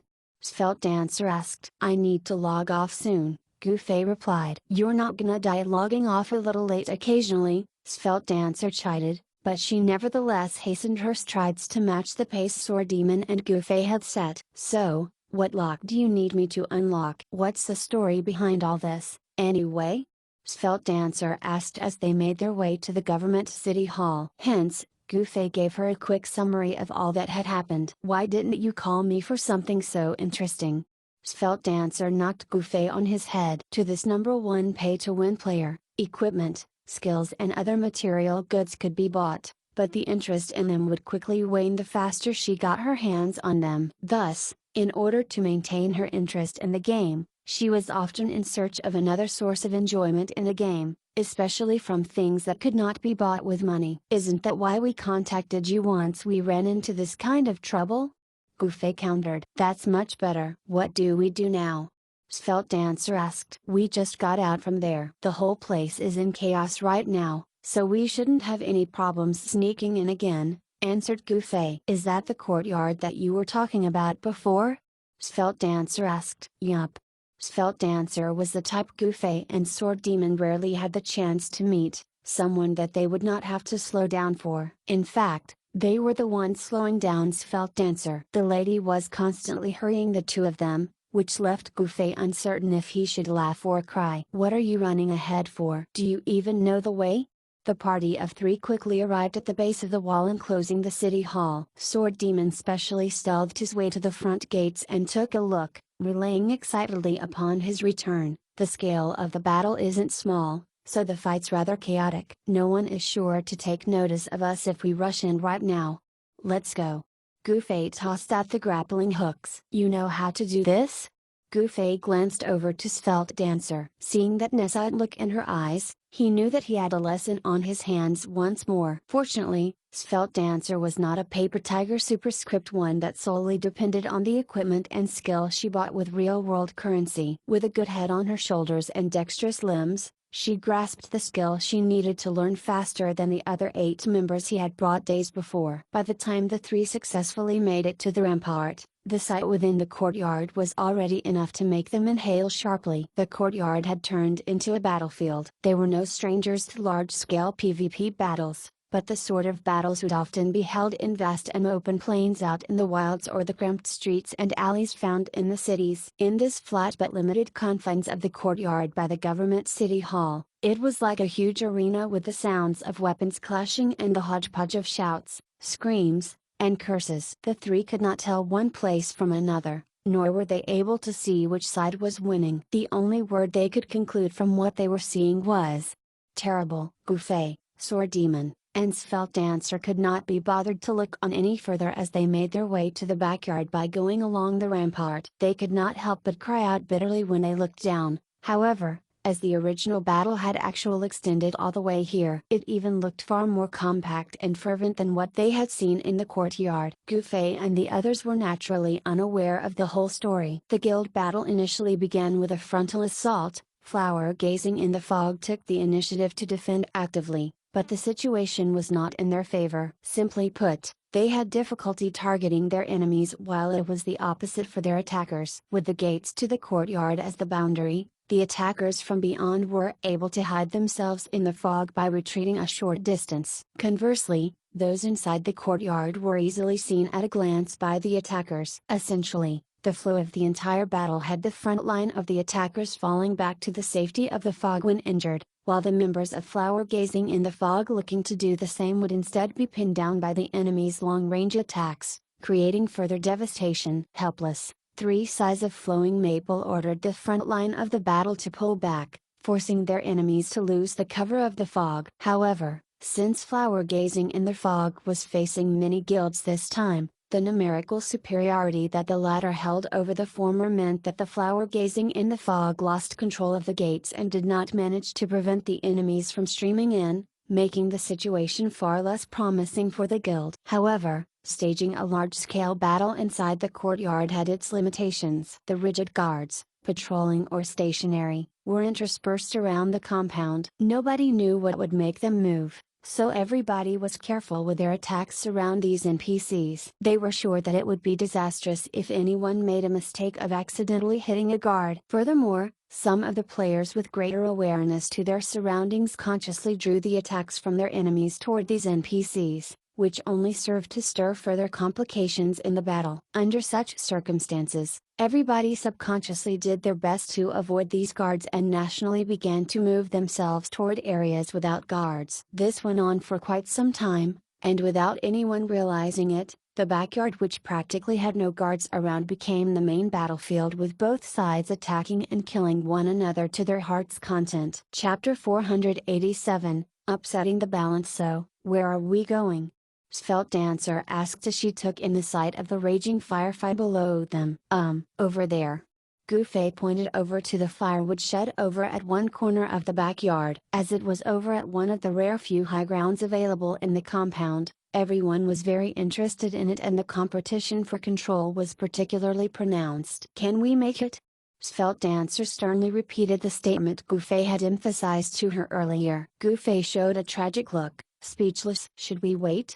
Sword Demon consulted the two for their opinion. With how chaotic the battle below was, diving right into it was tantamount to seeking death, and no amount of skill would save them. With Sword Demon's wealth of experience in MMOs, he surmised that if the 3 of them suddenly appeared in this situation without anything to identify them on which side they belonged, it was entirely possible for both parties to take them as enemies and turn on them to reduce the number of potential threats. How long will we wait? Gufei muttered as he watched the battle. In a duel, several exchanges were all it took to reach the resolution of the fight, but a group battle at such a grand scale would not end so quickly. With the collaboration, support, and heals of players to their sides, group battles would often be a test of endurance and willpower. Whichever side first lost their patience and messed up the tempo would end up as the loser of this battle. The entire battlefield may look like a huge mess, but it was actually an organized attack and an organized defense, as well as a very organized avoidance of the NPC guards spread everywhere in the backyard, which was the center stage for this battle. Everything was conducted orderly and was not as chaotic as things appeared to be. The veteran Sword Demon could quickly see the nuances. He shook his head and sighed. I'm afraid it won't be any time soon. Gufei took a look at the time, but before he could say anything, Svelte Dancer yelled, say you're logging off, and I'll push you down there. Yours truly came all the way here just to help you with your quest. I dare you to log off on me. Gufei heard this and thought it made sense. He specially got help for this quest, so he simply could not reconcile to leave now that they were at such a crucial moment. Even though he was usually a very principled person, his insistence on logging off on time had slackened time and again during the escort quest he did for traversing 4 seas. Gufei was so used to it that he figured it was fine to just let go of it one more time. Thus, he abandoned all thoughts of logging off for now. Let me see if there's any way we can make it. Gufei began to observe the situation. Even though everybody below looked to be very focused on their fight, the 3 of them did not dare overtly draw everyone's attention. They were currently all hunkering down on the rampart, each taking turns to poke their heads over and look about. However, Gufei was not really well versed when it came to such group battles. A good time had passed, yet he was still not able to find any way through. Meanwhile, Svelte Dancer, who typically took on the mantle of a hero in whatever battle she participated in, did not have the slightest clue on what she should be looking for or about teamwork. Thus, the two are merely acting the part of observing and studying the battle for show. In the end, it was still Sword Demon who managed to find a breakthrough. "We've got a shot at this," Sword Demon suddenly said. "How so?" The two quickly turned to regard the man. Sword Demon pointed in the direction of the firewood shed. "Take that shed as the natural topographical advantage in this place. Range job classes and priests will be far more efficient if they take that vantage point, as they can exert an immeasurable influence towards the battle right here. So, where's our chance?" Svelte Dancer was no slowpoke. "Look, the fight for control over the shed has already ended. The mages, archers, and priests from the winning side are already on top of that roof, and they have essentially snatched the offensive within the area. If the other side doesn't react to this, they will then have to watch their men within that space become nothing more than fodder. As such, they'll first have to increase their assault to this place before they come up with a solution to snatch the high ground, in order to maintain the balance between the forces." Sword Demon explained analysis as clearly and logically as he could. Svelte Dancer heard all this in her confusion before repeating her question once more. "So where's our chance?" Sword Demon helplessly explained it in detail. "While the battle is in a state of delicate equilibrium, any unexpected variable will break this balance. A short period of disarray is bound to affect the side that's unprepared for this, and that is the precise moment that we should take advantage of." Svelte Dancer looked as if she was on the verge of grumbling as she turned to look at Gu Fei. "Is he even speaking Chinese?" Gu Fei looked at where Sword Demon was pointing and nodded. "I understand what you're trying to suggest. There's a distinct advantage in holding the vantage point that the shed affords, so if the people atop the roof are suddenly eliminated, the tenuous equilibrium will be forcefully destabilized, right?" Sword Demon nodded his head repeatedly. "Those forces relying upon this advantage to suppress the enemies will fall apart in that instant." Svelte Dancer, who was starting to understand Sword Demon's plan, asked, "Then, what about the opposing forces?" "Reaping in this serendipitous benefit from our involvement, there's no way they'll cave into themselves once they gain the upper hand, right?" Sword Demon chuckled. "They won't. But once we strike, they'll be beside themselves with joy." "Do you really think they will seek to harm us?" "Not even men from flower gazing in the fog will." "You're right," Gu Fei responded. "Then, let's make our move and sunder this stalemate. We should be able to leap over onto the roof of the shed from the ramparts," Sword Demon said as he glanced towards Svelte Dancer. He was uncertain if this lady had the spunk to leap off from such a high elevation. "Hey, that's easy." Sure enough, Svelte Dancer was not the average woman. Not only was she clueless about teamwork, she had no idea what fear meant as well. "Will we die from the fall?" Gu Fei asked. "It'll be dangerous if we land on the ground, but if we make it to the roof of the shed, we'll only lose a portion of our HP, not enough to be fatal." Sword Demon had done his research regarding every aspect of the game. Only a MMO maniac like him would bother to carefully research about how much HP players would lose at what height. While the different job classes had varying degrees of resilience toward fall damage due to their final stats distribution, Sword Demon and Svelte Dancer essentially had the same job class, so Sword Demon's judgment would apply to her as well. As for Gu Fei, Sword Demon made sure to remind the man that it was better to err on the side of caution and use his blink before he landed. "Alright, I got it." Gu Fei nodded. "Okay. Miles will head down first to clear the monsters. Svelte Dancer and I will follow after," Sword Demon said. "Clear the monsters?" Gu Fei looked quizzically at the man. "Sorry." Sword Demon realized he had accidentally said the wrong thing, so he corrected himself. "We're leaving it to you to break the stalemate." Gu Fei laughed as he patted him on the back. The three then began to use the wall to creep in the direction of the shed. Descending Wheel of Flames. Descend. As they were getting near the shed, Gu Fei suddenly extended his sword and completed his incantation before facing the two thieves. "I'm going."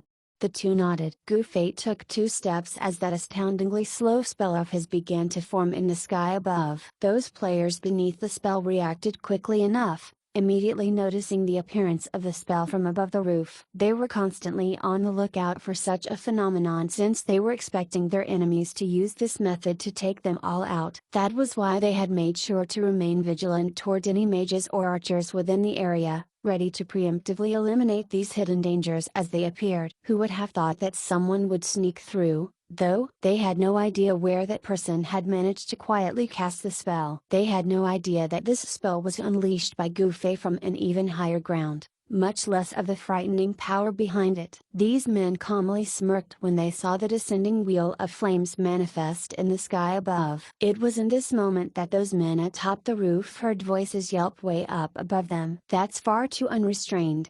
These voices belonged to Sword Demon and Svelte Dancer. Originally, neither of them should really be making any sound during Gufei's assault, but they could not prevent themselves from expressing their overwhelming emotions. The moment Gufei unleashed the spell, he leapt off right after it. The people below had no idea about this, because the spell had perfectly obstructed their view of the man descending right behind it. Gufei had actually managed to hide himself with the fiery glare of the descending wheel of flames. That spell was essentially an attack from Gufei and a cover for him. Sword Demon and Svelte Dancer could not help but marvel at his boldness and ingenuity. Part of the flame wheel struck the ground, while another connected to the roof. The players could already tell that things were far from good the moment the spell scored a hit on them. Its fiery embrace racked their body and caused their HP to plunge quickly like an open tap. These players' HP was not supplied by a water company, and each only contained a limited amount, just like the cistern of a toilet bowl,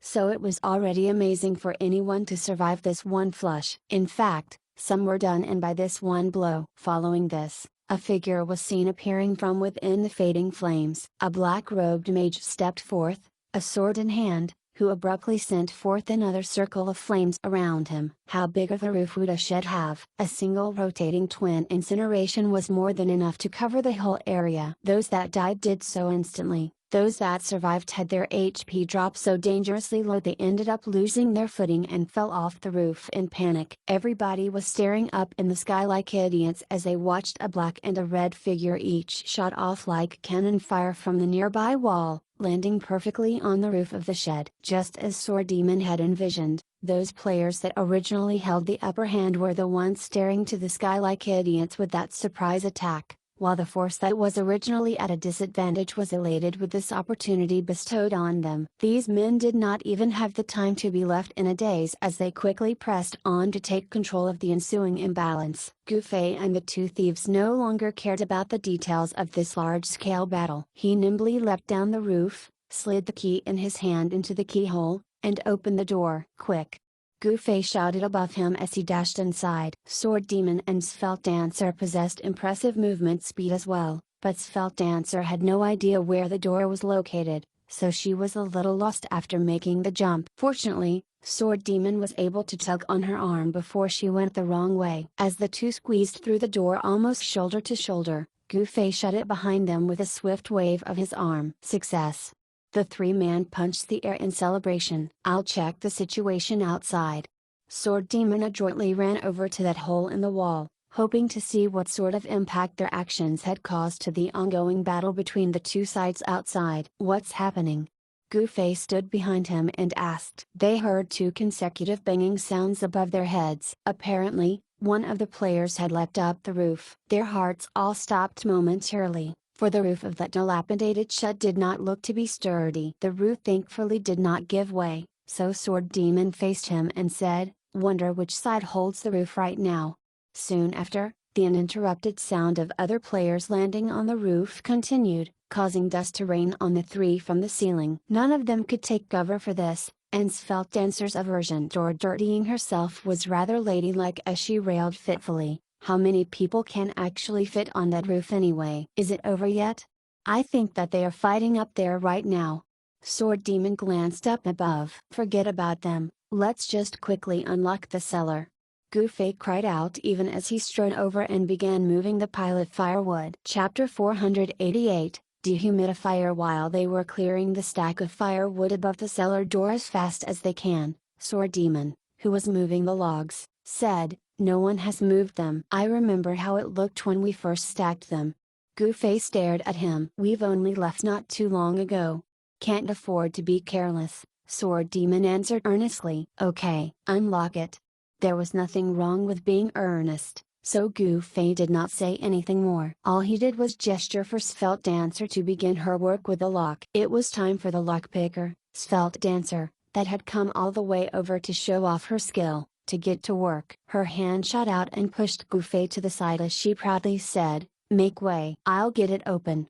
That air of confidence she was showing made it seem as if she was here to defuse a time bomb instead of picking the lock. Goofy and Sword Demon respectfully stood to either side respectively as they leaned slightly forward, ready to admire the wondrousness of the lock-picking skill in action. In the end, the process they witnessed was simple. Svelte Dancer reached into her dimensional pocket and pulled out a key, which looked like a tool for opening a can of luncheon meat, and fit it right into the keyhole of the rusted iron lock. Following this, they heard the lock unlatching and getting opened. Amazing! Goofy and Sword Demon stuck at their thumbs toward the lady, even as they came forward in hopes of having a look at that magical can opener key. "What are the either of you looking at me for? It's useless if you don't have the skill." Svelte Dancer rolled her eyes at the two men. The two men coughed. Sword Demon went ahead and pulled open the cellar trapdoor with great effort. Damn, yet another underground passage.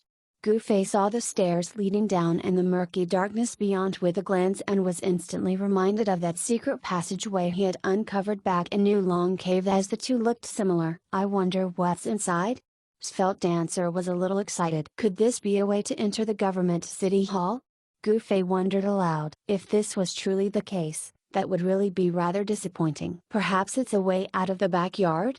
Sword Demon suggested something even more disappointing. "Let's hurry and take a look," Svelte Dancer urged. Thus, Goofy searched through his pocket and took out a torch. Sword Demon and Svelte Dancer stared at him incredulously as he did so, for even though it was a very common item, not many people would have it in their possession. "It's the common practice in this area," Goofy quickly explained. He was given this torch after joining their gang of 9 from before. With the torch lit, Goofy peered into the cellar. It was not particularly deep, so he began climbing down the stairs with Svelte Dancer and Sword Demon in tow. The passageway was extremely humid, giving off a revolting smell, which caused the three to cover their noses even as they forged ahead. "Looks like it's sloping downward," Sword Demon said. "MMHMMM." Goofy and Svelte Dancer hummed in agreement, not wishing to remove their hands or open their mouths. The passageway slowly grew wider as they went on, seemingly spiraling down. Finally, Goofy saw a light ahead, just like what he would see in a distant exit. However, with how deep below the ground this potential exit was, it seemed that this passageway was neither leading them into the government city hall or out of the courtyard. This was probably where a secret was hidden. An exit. It's an exit.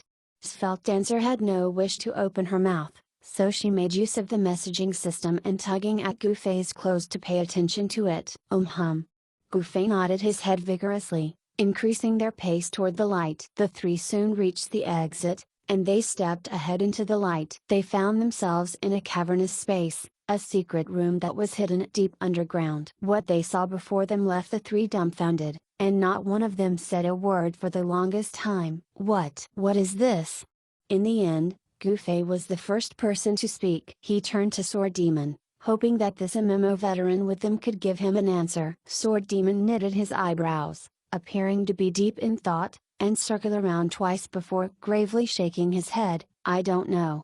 It's a little gross," Svelte Dancer commented. Right before the three was a hunk of a strangely shaped object. It did not look like a rock, nor could it be called a crystal formation even as it emanated a certain glow, its light pulsing at a steady rate. There seemed to be something within the object that was constantly moving and flowing, as veins and threads of something were visible on its surface, which was why Svelte Dancer's comment about it being gross was not exaggerated. "Can we touch it?" Goofy took 2 steps closer to the object and carefully reached his hand out when he felt nothing strange happening to him. "I don't know." The other 2 shook their heads, even as they encouraged Goofy to reach out and touch it with the look they were giving. Goofy boldly touched the object lightly. It felt cold to the touch, but aside from the chilling sensation, Nothing else happened to him. He began to move his hand to touch those veins and threads covering the surface of the object leading upward. Upon closer examination, he realized something. These are tree roots. Tree roots? The two were stunned as they ran forward to where Gufei was standing. Look, this looks to be where trees' roots have grown past the surface of the soil and eventually wrapped around this object, Gufei explained. With such thick roots, wouldn't the tree itself be huge? Svelte Dancer asked. I don't recall seeing any abnormally oversized tree in the backyard, Sword Demon added. Gufei carefully followed the tree roots to their source and discovered that those roots growing away from the object twisted into knots as they burrowed through the earth on the ceiling. This might not belong to a single tree. Perhaps it is a group of plants that coalesced into these roots we see and grew around this object's surface, Gufei supposed. So what exactly is this object? The three were perplexed. They looked and prodded, but the system did not give any prompt or hint. Let's look around the room, Gufei suggested. It was not precisely accurate to call this a room, for it was really just an underground chamber. As the three searched around them, Svelte Dancer suddenly shouted, "Over here!" Gufei and Sword Demon quickly dashed over. Svelte Dancer used her hands to scrape off the soil upon the wall, slowly revealing a copper plate right before their eyes. Words were etched on it. The three hurriedly brushed off the remaining soil a few times before reading what was written aloud. Dehumidifier. Does it lower the humidity in the air? Sword Demon repeated the key term stated. Does that mean that this is used to clear the fog? Gufei asked. This machine right here must be why the city hall's courtyard has no fog present, Sword Demon said. Oh, yeah. There's actually no fog here.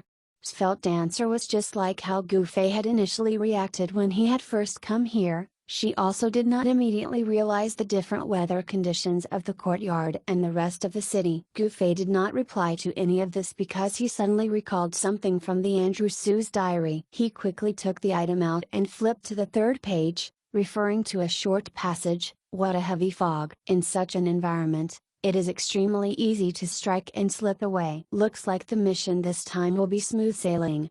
Was this perhaps a hint? Was it hinting to the player that in order to assassinate Giordano, they must take advantage of the abnormal weather of Xiao City? The courtyard not having any fog present was probably why that sleeping assassin's feet were pointing toward this secret passage leading to the dehumidifier. It must be the case. Gufei felt that everything could be perfectly explained this way. The Shadow Mist assassin's diary essentially acted as a compass, with various hints hidden within the text, on how to accomplish the assassination mission. To kill Giordano, they would have to sabotage this dehumidifier and revert the weather here to its natural state first. Gufei explained his hypothesis to Sword Demon and Svelte Dancer, and the two thieves agreed with his assessment. So, how do we sabotage it? Gufei asked. Attack it? That was the most straightforward guess. But the problem is we're all here. We have no idea what sort of effect it might result. Gufei said. Then, let me head up to the shed and take a look. You two try that method, Sword Demon suggested. Gufei nodded. Sword Demon then departed from the underground chamber and made his way up to the firewood shed. Okay, you may begin, Sword Demon said. Twin incineration. Incinerate. Gufei did not hesitate and immediately dished out his sure kill spell. The rock-like object was an inanimate object, so the full extent of his attack connected with it completely. How is it?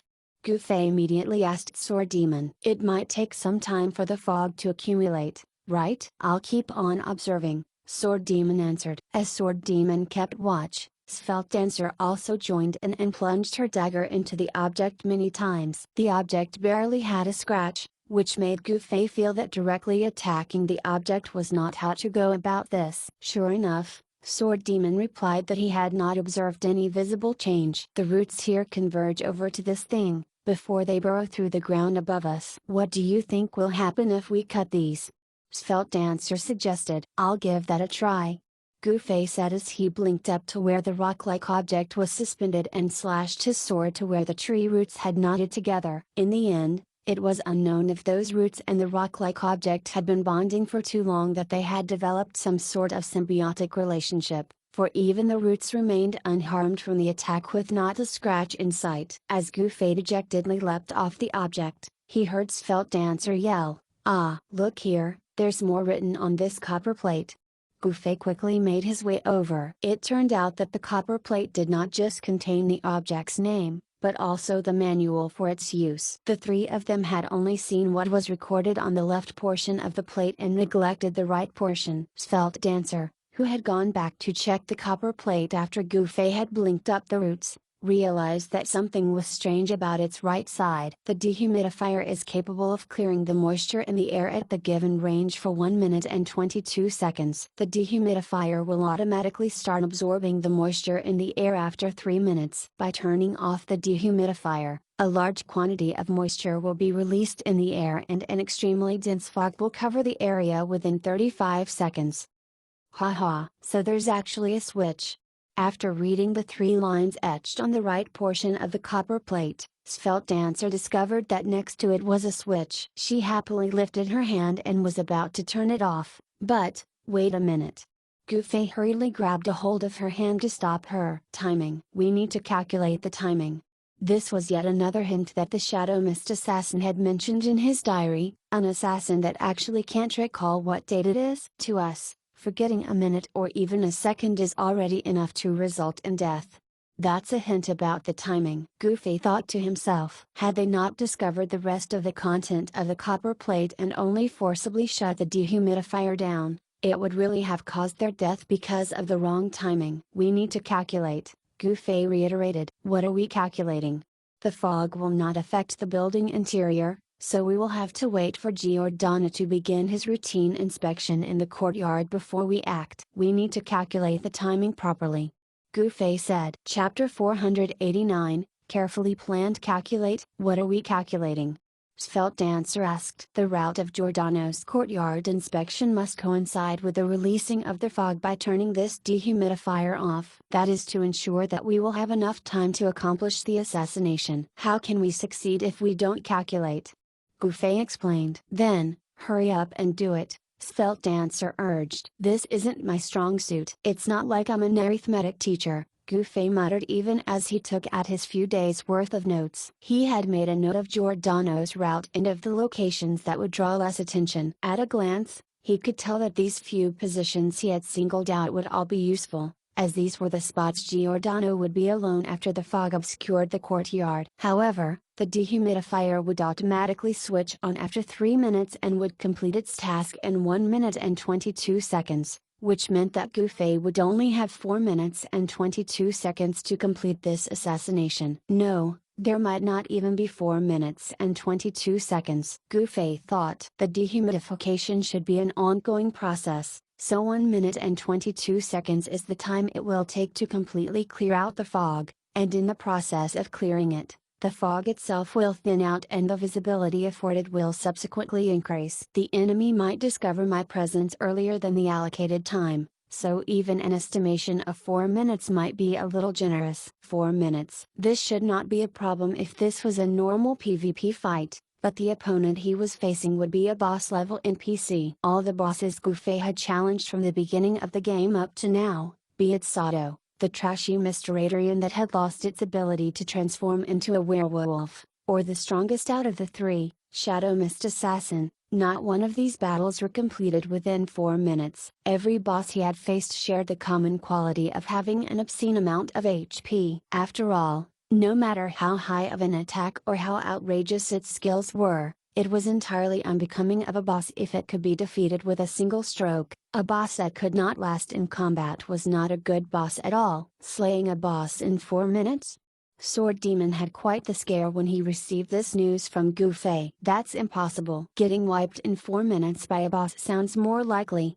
Even though Sword Demon did not have any experience engaging in any large-scale siege of a boss in Parallel World, he was nevertheless someone who had his fair share of such experiences in other MMOs. As long as it was a MMO, various aspects of a game's design would remain the same. Beating a boss in 4 minutes was only possible if it was a high-level player bullying a low-level boss. Meanwhile, it would be too much of a waste if players were able to easily and efficiently take down a boss on the same level within that time frame. Still, considering the fact that this diary belonged to the Shadow Mist Assassin, a well-known over-leveled boss, it only made sense that its target Giordano would at least be of the same standard, if not even higher, than itself. 4 minutes to slay a boss was far too preposterous. No matter what, we gotta at least give it a shot, right? Gu Fei said. No, this is an entirely impossible task. Even if you are highly skilled, your damage output is another matter entirely. There's no way you'd be able to kill a boss in 4 minutes even if it were to stand there and take your every hit. If this is truly how the quest is designed, then the assassination of Giordano must still have something else to it. Sword Demon was a veteran gamer after all, so his analysis of this matter was sensible and methodical. Okay, that makes sense. Could he have perhaps some sort of hidden weakness? Gu Fei asked. Is there any other clue in the diary that says this? Sword Demon asked back. Diary. Gu Fei wondered out loud as he flipped through the pages hastily, finding all the portions of the diary that mentioned Giordano. The first time it spoke of Giordano, the Shadow Mist assassin was already experiencing a little mental collapse. It had recorded all that it could remember in an effort to maintain clarity of its mind. As for this quest that it had yet to accomplish, it made sure to mention it many times, possibly to stimulate his willpower. Gu Fei looked through all the contents about Giordano and finally realized that there were plenty of clues hidden between those lines. Everybody has a unique habit. When doing something of habit, people often find themselves to be at their least alert. Giordano, what's your habit? I will surely discover it. Gu Fei noted this line and immediately said to the other two, looks like it's advising us to capitalize on Giordano's habit. Odd, why didn't I notice this line the first time around? Least alert when doing something of habit. Did it mean that the boss has a lower defense when doing its patrol and can be killed in one blow? Svelte Dancer guessed. It can't be that simple. Sword Demon refuted. What else is there? Using the glow from the dehumidifier, Gu Fei continued to look through the diary even as he tried to recall what he had read. He had a vague impression that there was some information that would be useful for the fight in the parts where Giordano was mentioned, yet he was uncertain if it was because he was feeling a little flustered right now or something else, but he simply could not recall everything clearly. All he could do was continuously flip through the diary, stopping whenever Giordano was mentioned. Finally, Gu Fei found the information he needed. Right here. He shouted triumphantly. What? The two hurriedly asked. Giordano, famed for his swordsmanship? Do you know what it feels like to lose your confidence? Ha ha ha ha. Let me help you with that. I will let your physical body recollect what it is like to suffer grievous injuries by utterly getting rid of any self-confidence you possess before I viciously wipe you from the face of this world.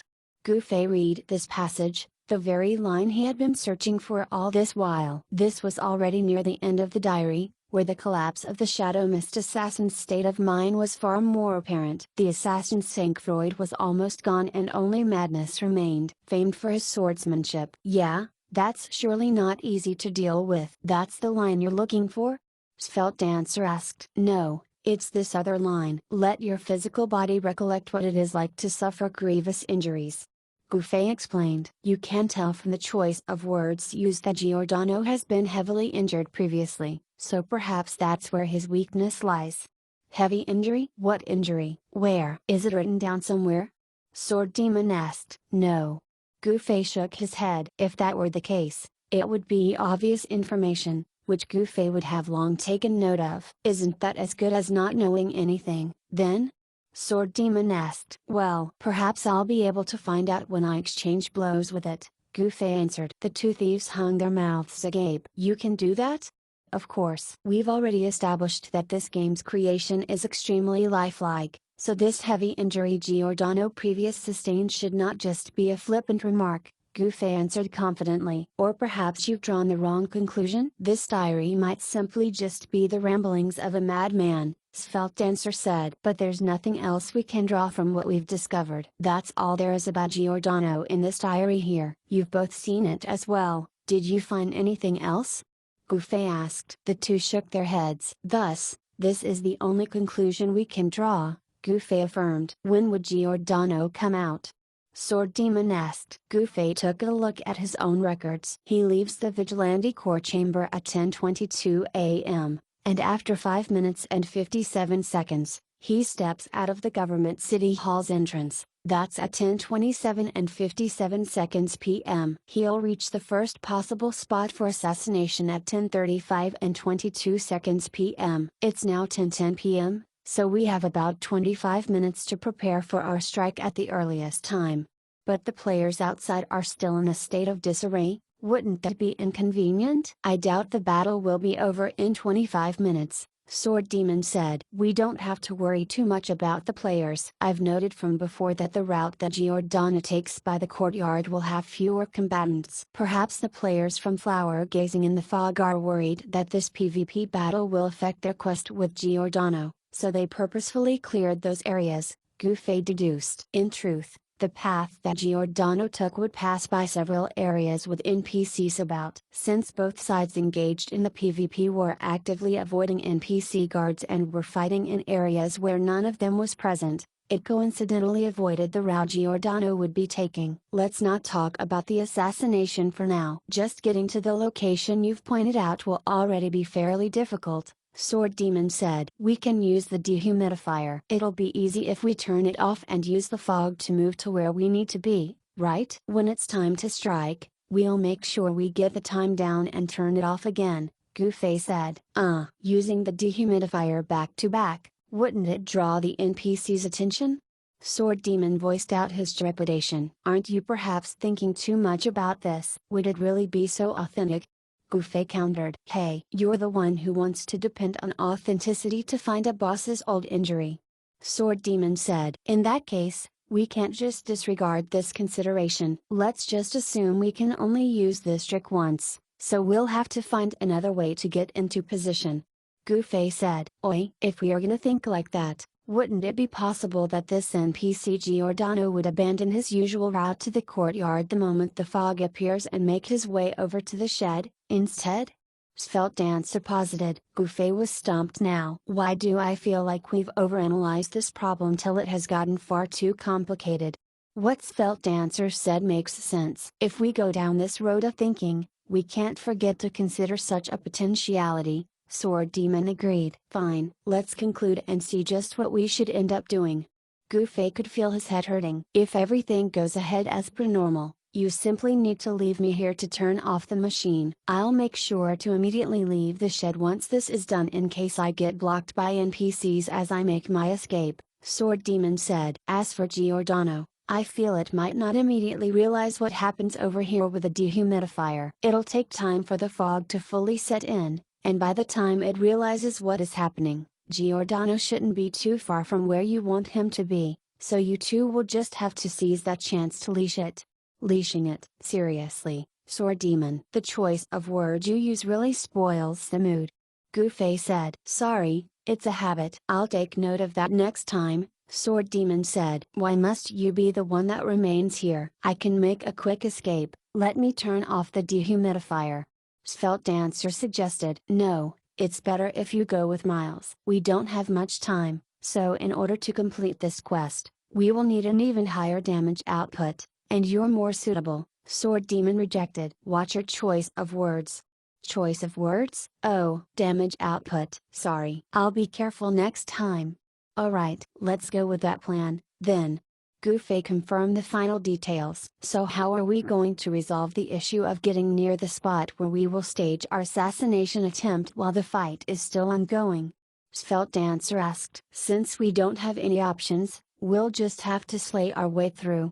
Gouffet cruelly wiped his blade. Svelte Dancer was depressed. Why is it that I feel this plan we've spent so long concocting seems to be so unrefined?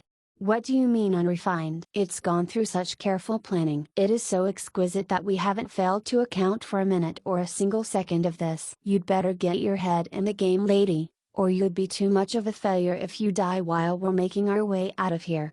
Gouffet said. HMPH, I think you're the one who's gonna die. Svelte Dancer also ruthlessly drew out her dagger. Chapter 490, receptive to neither the hard nor soft approach, Gouffet and Svelte Dancer proceeded to leave the underground chamber and make their way back to the firewood shed. After taking a quick peek at the situation outside through that hole in the wall, he was about to give further instructions to Svelte Dancer when he realized that she had already pulled open the door. Fuck! Goofy yelled and dashed out right after Svelte Dancer without missing a beat. The battle raged on outside. Svelte Dancer, who had daggers for eyes, was ready to kill the nearest player the moment she leapt out from the shed. In the end, Goofy was quicker to spy an opportunity. Placing his hand onto Svelte Dancer's arm, he held her back. "Wait a minute." "Wait for what?" "It's two different groups, kill those over there," Goofy said. "Why?"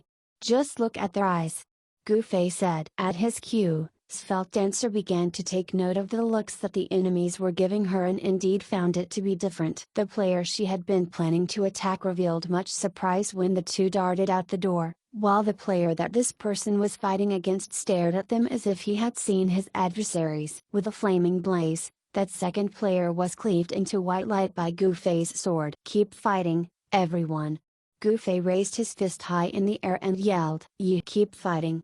A bunch of players cheered along with Goofy. The eyes of that player he was standing in front of was all the more starstruck. Seeing the opponent he had been contending with easily get insta-killed with one blow and proving for himself just what an indomitable expert Goofy was, this player could not help but look at Goofy in veneration. "Bro, what guild are you from?"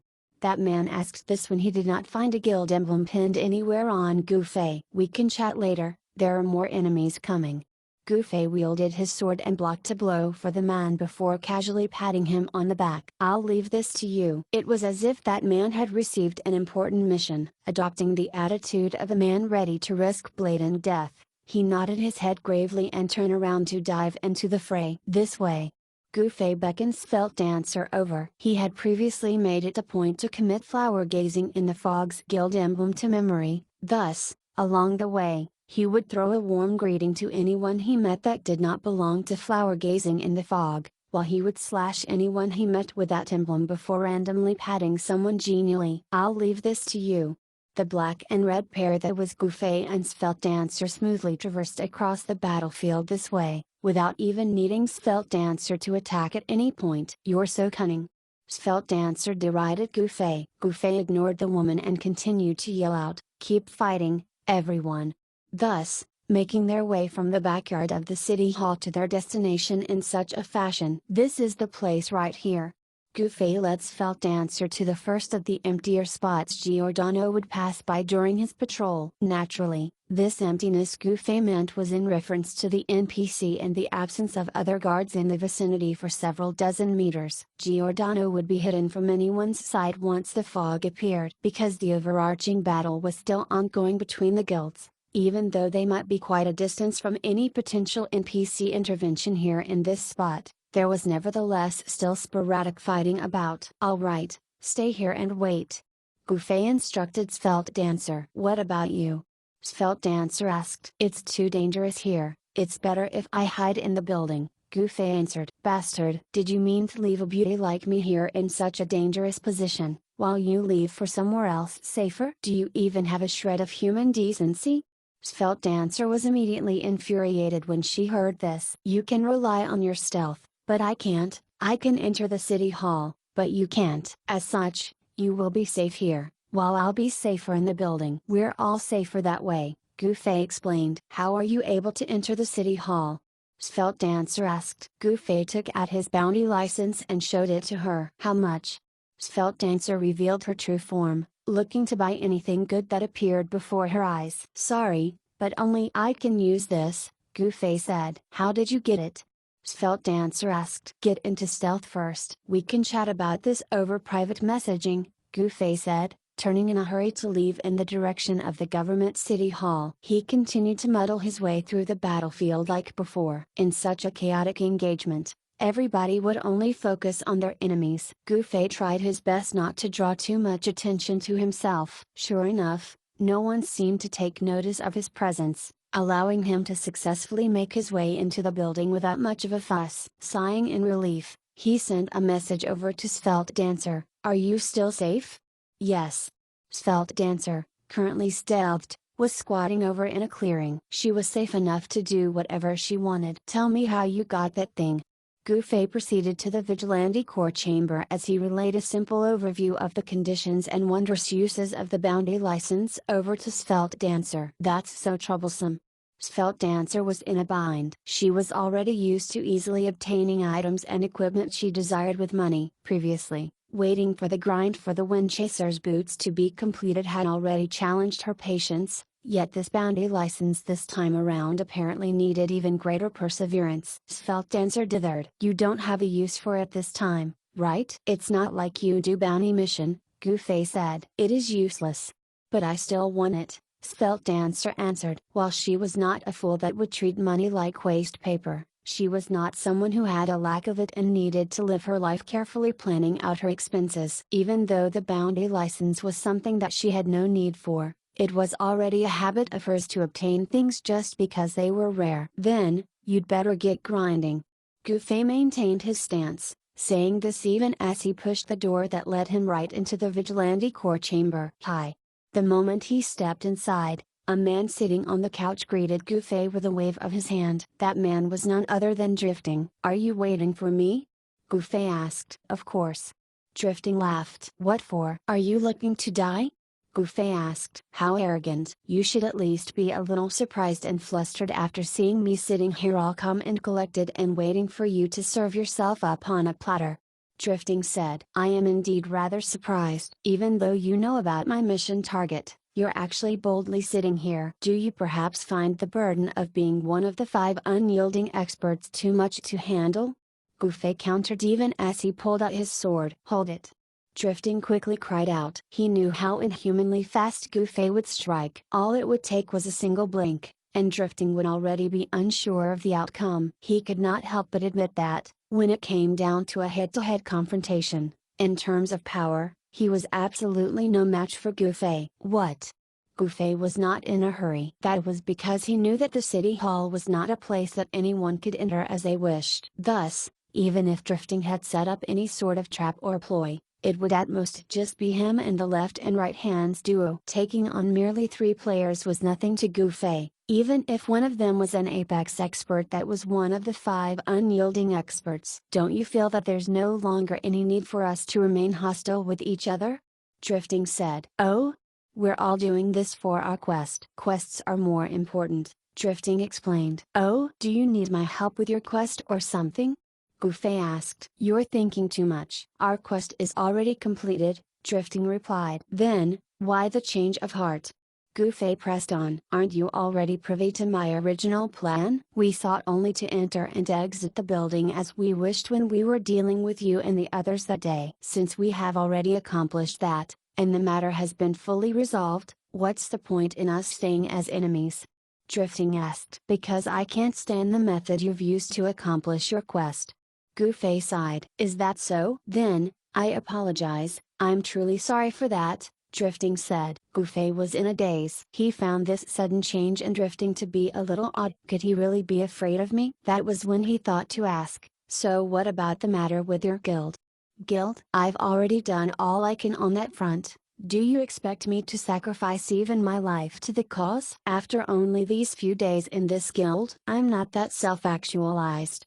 Drifting chuckled. Gufei finally understood that Drifting really had no intentions of going against him. The way this man handled things had always been devious and polished. Having completed his personal quest, he was completely uncaring of the current mess surrounding the guild he had been part of for a short while. His goal here, at this moment, was to resolve the bad blood between him and Gufei and treat everything that had happened here as nothing. It was as though he had not offended anyone, so everyone could just go back to being friends. I should really bring Svelte Dancer up here and show her what it's truly like to be treacherous, Gufei said. That's right. I saw Svelte Dancer. You even managed to get such a powerful person to help you. Looks like you've got this in the bag. Drifting acted as if he had not heard Gufei call him treacherous. Gufei, however, continued to stare at Drifting. As an educator, I just don't feel good until I've corrected a problem I come across. What educator? Drifting was perplexed. Since you're an adult, it seems there's no need to work in the education aspect of things. Just bear with the consequences of your action. Gufei said. Instead, the expression on Drifting's face changed, for he knew that his parley with Gufei had failed. This was also the point when he realized he was mistaken about Gufei. He believed that such an assertive man would have a tenacious temperament against confrontation that could be amenable to a soft approach. Unexpectedly, Gufei was the sort that was receptive toward neither the hard nor soft approach, and was unafraid of fighting at any cost to the point that he would actually ignore his efforts of reconciliation. "I hope you wouldn't take this to heart, we're still friends even after I punish you for your deeds," Gufei said. Drifting had already left the comfort of the couch and stood up, his magic staff placed across his chest, yet he was hardly panicking. "What sort of joke is this? Taking on this man by myself? It's not like I'm a boss. I see mirage." "That's no use. This man can directly tell which one is the real me." Blossoming Crimson Lotus. "There's only so much space in this room. A blossoming Crimson Lotus will only result in all the NPC guards attacking me in response. While there's no guarantee I can insta-kill Miles, it's almost certain these guards can insta-kill me. Since I don't have any solution to this, I will just have to gamble and see if I can take him down along with me. I can't possibly die in too cowardly a fashion, right?" Drifting just started waving his magic staff and chanting when Gufei materialized right before him. Blank. Drifting had already expected this. Does this man wish to use that same move as before? If that's the case, I shouldn't be too bothered with my bearing, either. Seeing that Gufei's arm was lifted and was indeed about to stuff it toward his mouth, Drifting made the decision to bite down at it. Drifting nimbly extended his mouth forward and bit down hard. A crunching sound could be heard, and Drifting discovered an apple had actually been inserted to his mouth. Muffled objection could be heard as Gufei firmly pushed the apple in. Drifting was still unable to say a word, as tears ran down his cheeks and in his heart. Shameless. Not even saying a word that he's going to use an item. "Seeing as we're friends, I won't kill you by my hands." "Let's see how lucky you are," Gufei said, even as his right hand pushed the apple that Drifting had in his mouth and took a step backward. His left hand shot forth and pushed open the window right behind the man as his leg worked to trip Drifting over. The apple fell off from Drifting's mouth, but it was already too late for him to chant anything. All he could do was yell out, "What are you trying to do?" as he found himself being hurled right out the window by Gufei. "Cool apples dropping down," Gufei shouted to the pack of players 3 floors below.